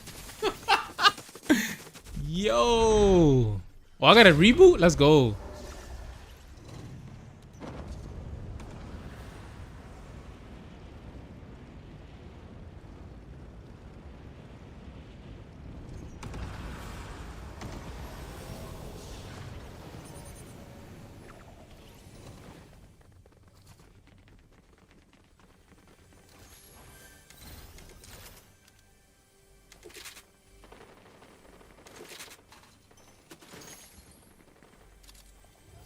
I need to shield up. I gotta get used to shielding up.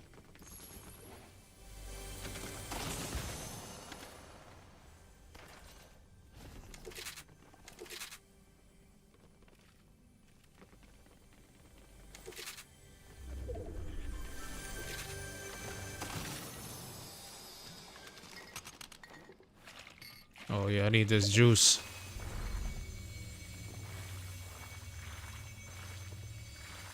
Somebody's right here outside.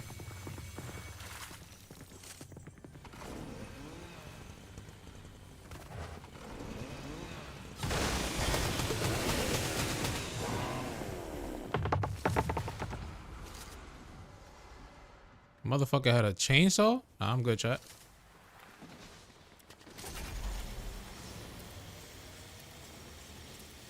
Yo, this shit has the slowest shooting. Oh, some action over there.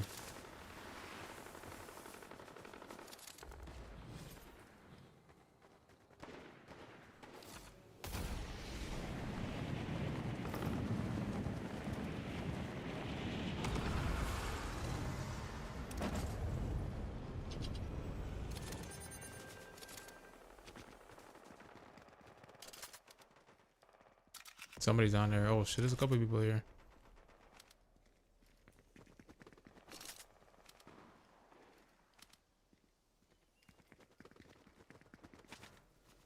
Ooh, I'll take that.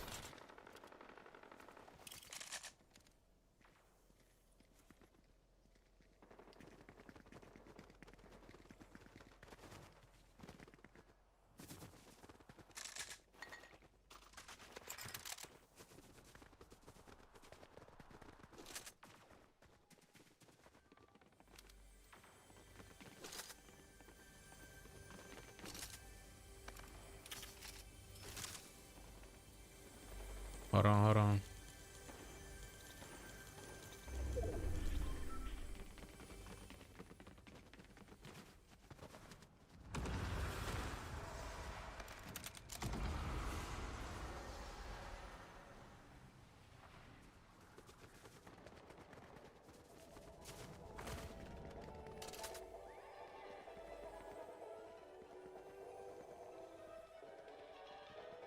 I can't see nobody. Damn, they're fucking far as fuck.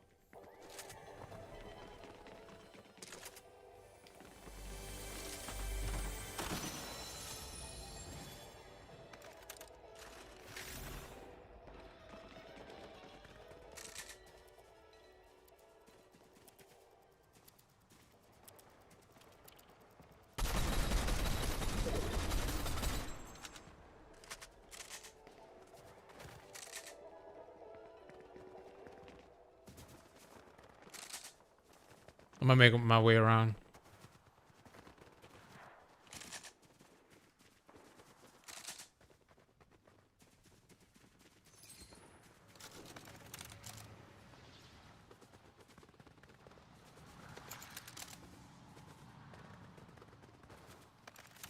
Oh, I see somebody.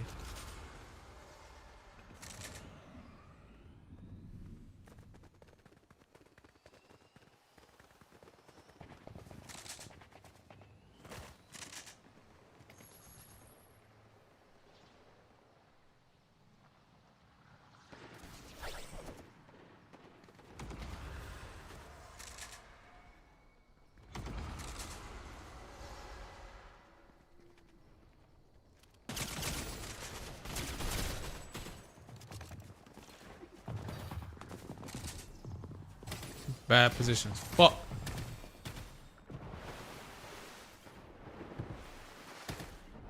Terrible positioning, chat.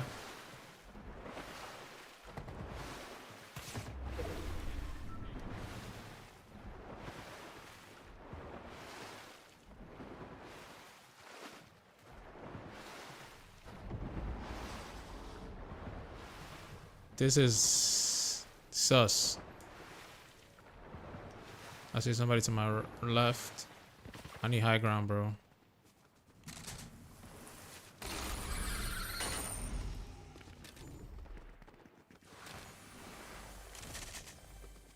Oh, yes.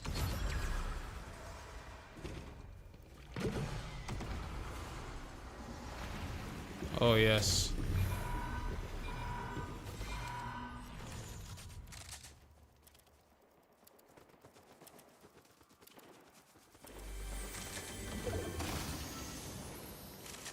What's this?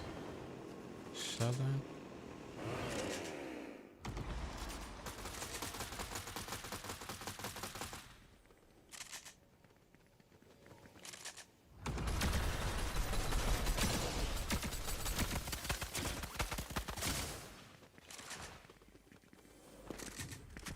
Oh. Fuck! 7th. Oh. Yo, this shit gets sweaty. Oh my god, bruh. We're gonna try this shit one more time, gang. Damn, from 14th place to 7th place. Actually, not bad. Like, actually, not bad.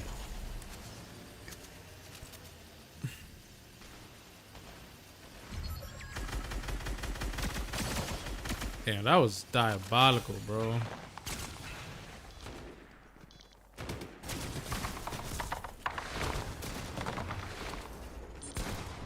Nah, he booked it.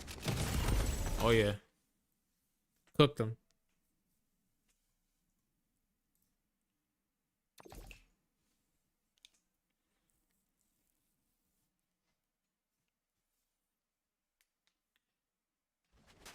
All right, let's see if I could get this right, man. Like I said in the beginning, I'm just a casual player.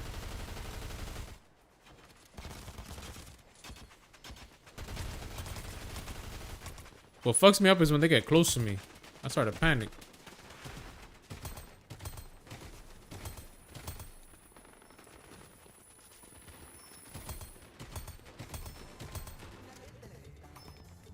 Hey, hey. Hit it, hit it, hit it, hit it, hit it.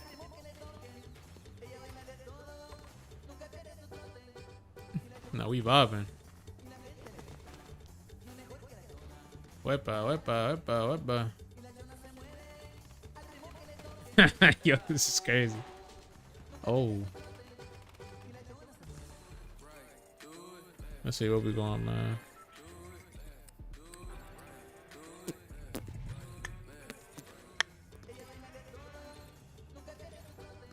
Let me see.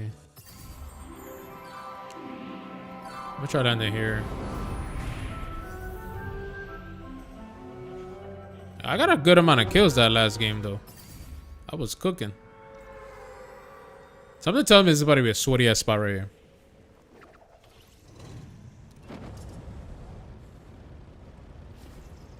Now I gotta land and just chuck that John.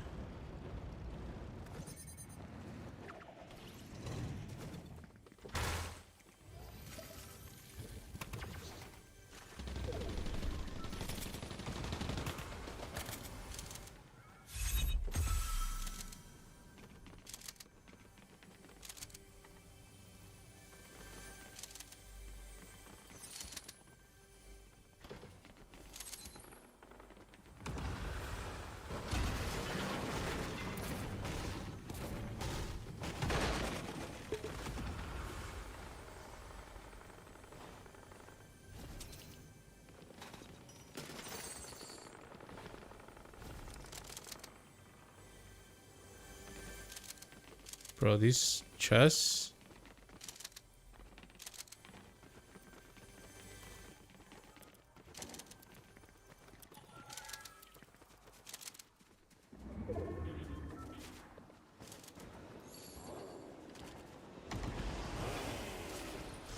Oh shit, this is the Simpsons house.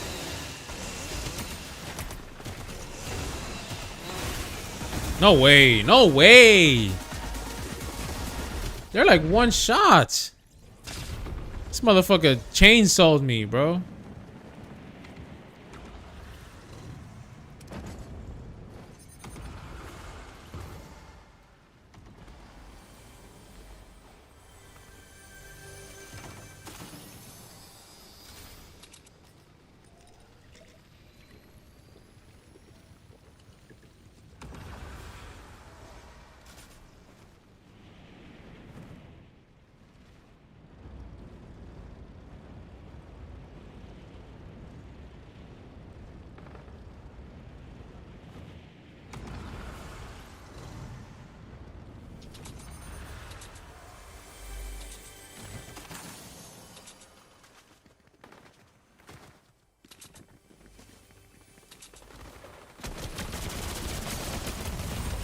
Of course.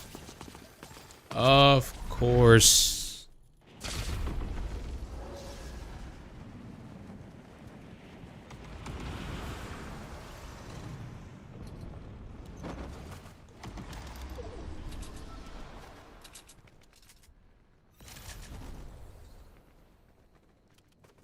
I see somebody.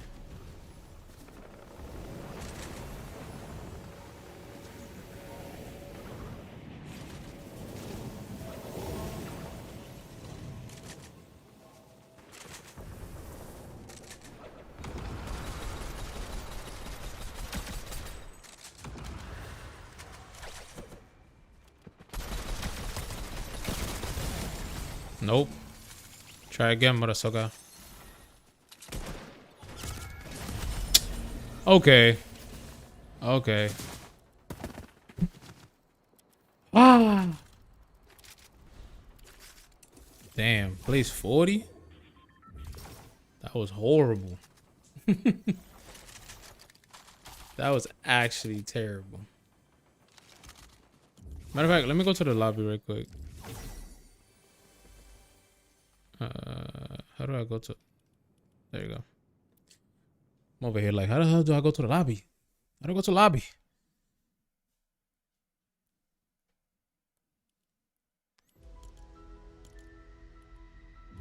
I'm gonna put the battle royale. Let me see. Let me do one battle royale. Then I'm gonna probably be off this chat to prove to you guys that I am a casual player.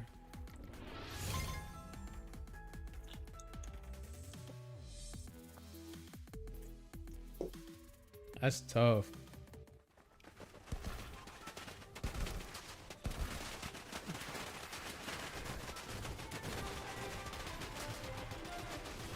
I ain't gonna lie, I'm blaming the map.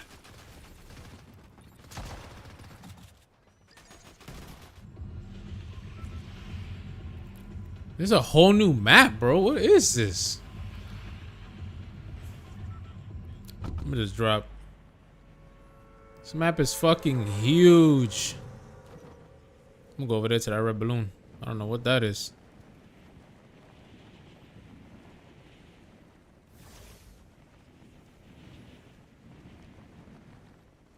I'm gonna land here first though.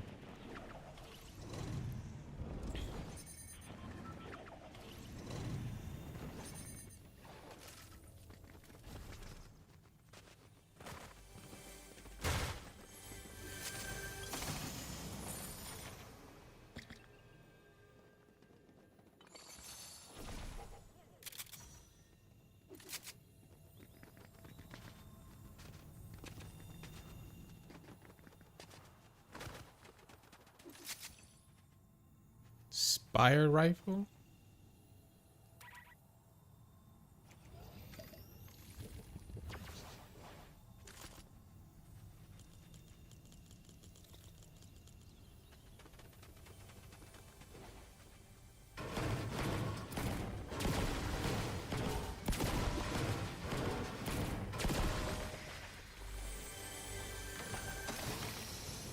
Ooh. Ooh. Do I have a scar?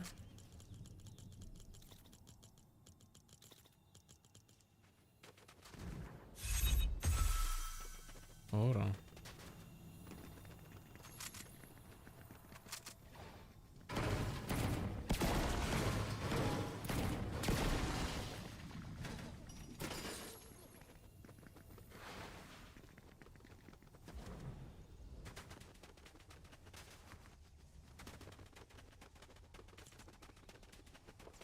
Damn, the circle's huge. Okay, here's some action. Oh, I see him.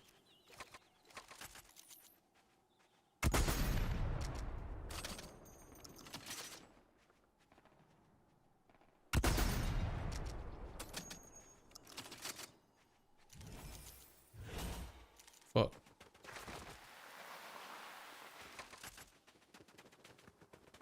God damn, Chad, I suck at a sniper. I'm so used to like Call of Duty sniping, it's so different.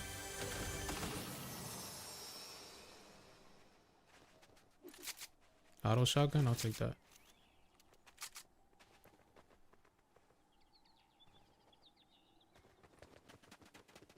So there's definitely somebody down there.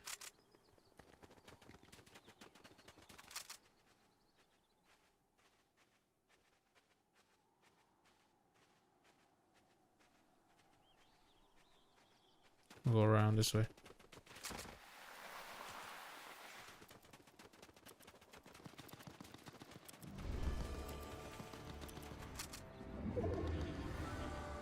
Bro, I see him too, bro.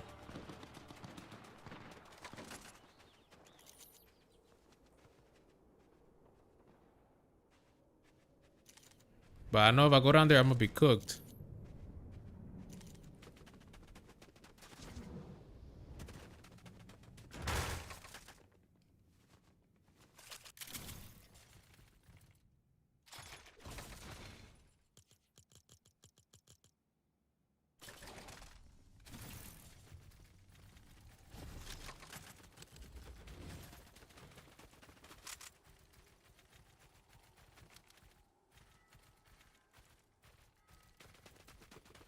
Need to go this way.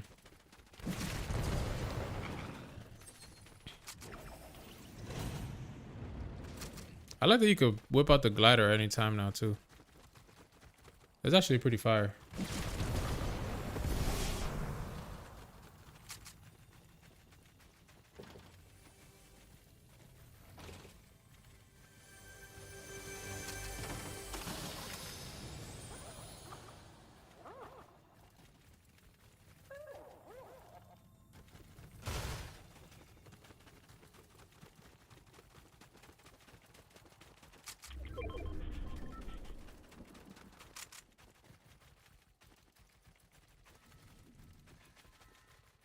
Trying to look for this around the surroundings.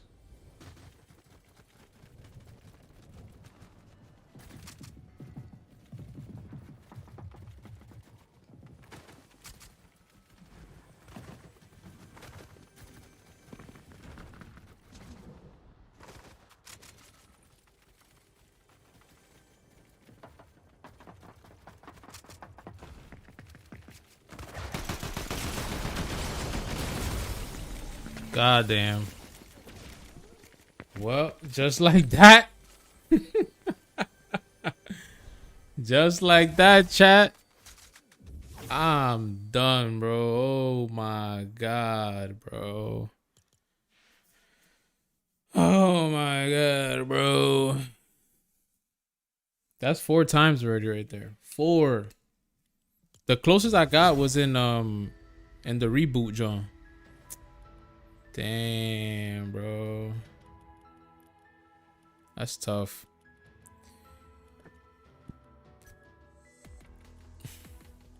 Listen, man, I'm about to get up off this, bro. Y'all already know. W stream, bro. Damn it, wrong one. All right, my peoples. Mahala at y'all. It's been your boy Egger JC.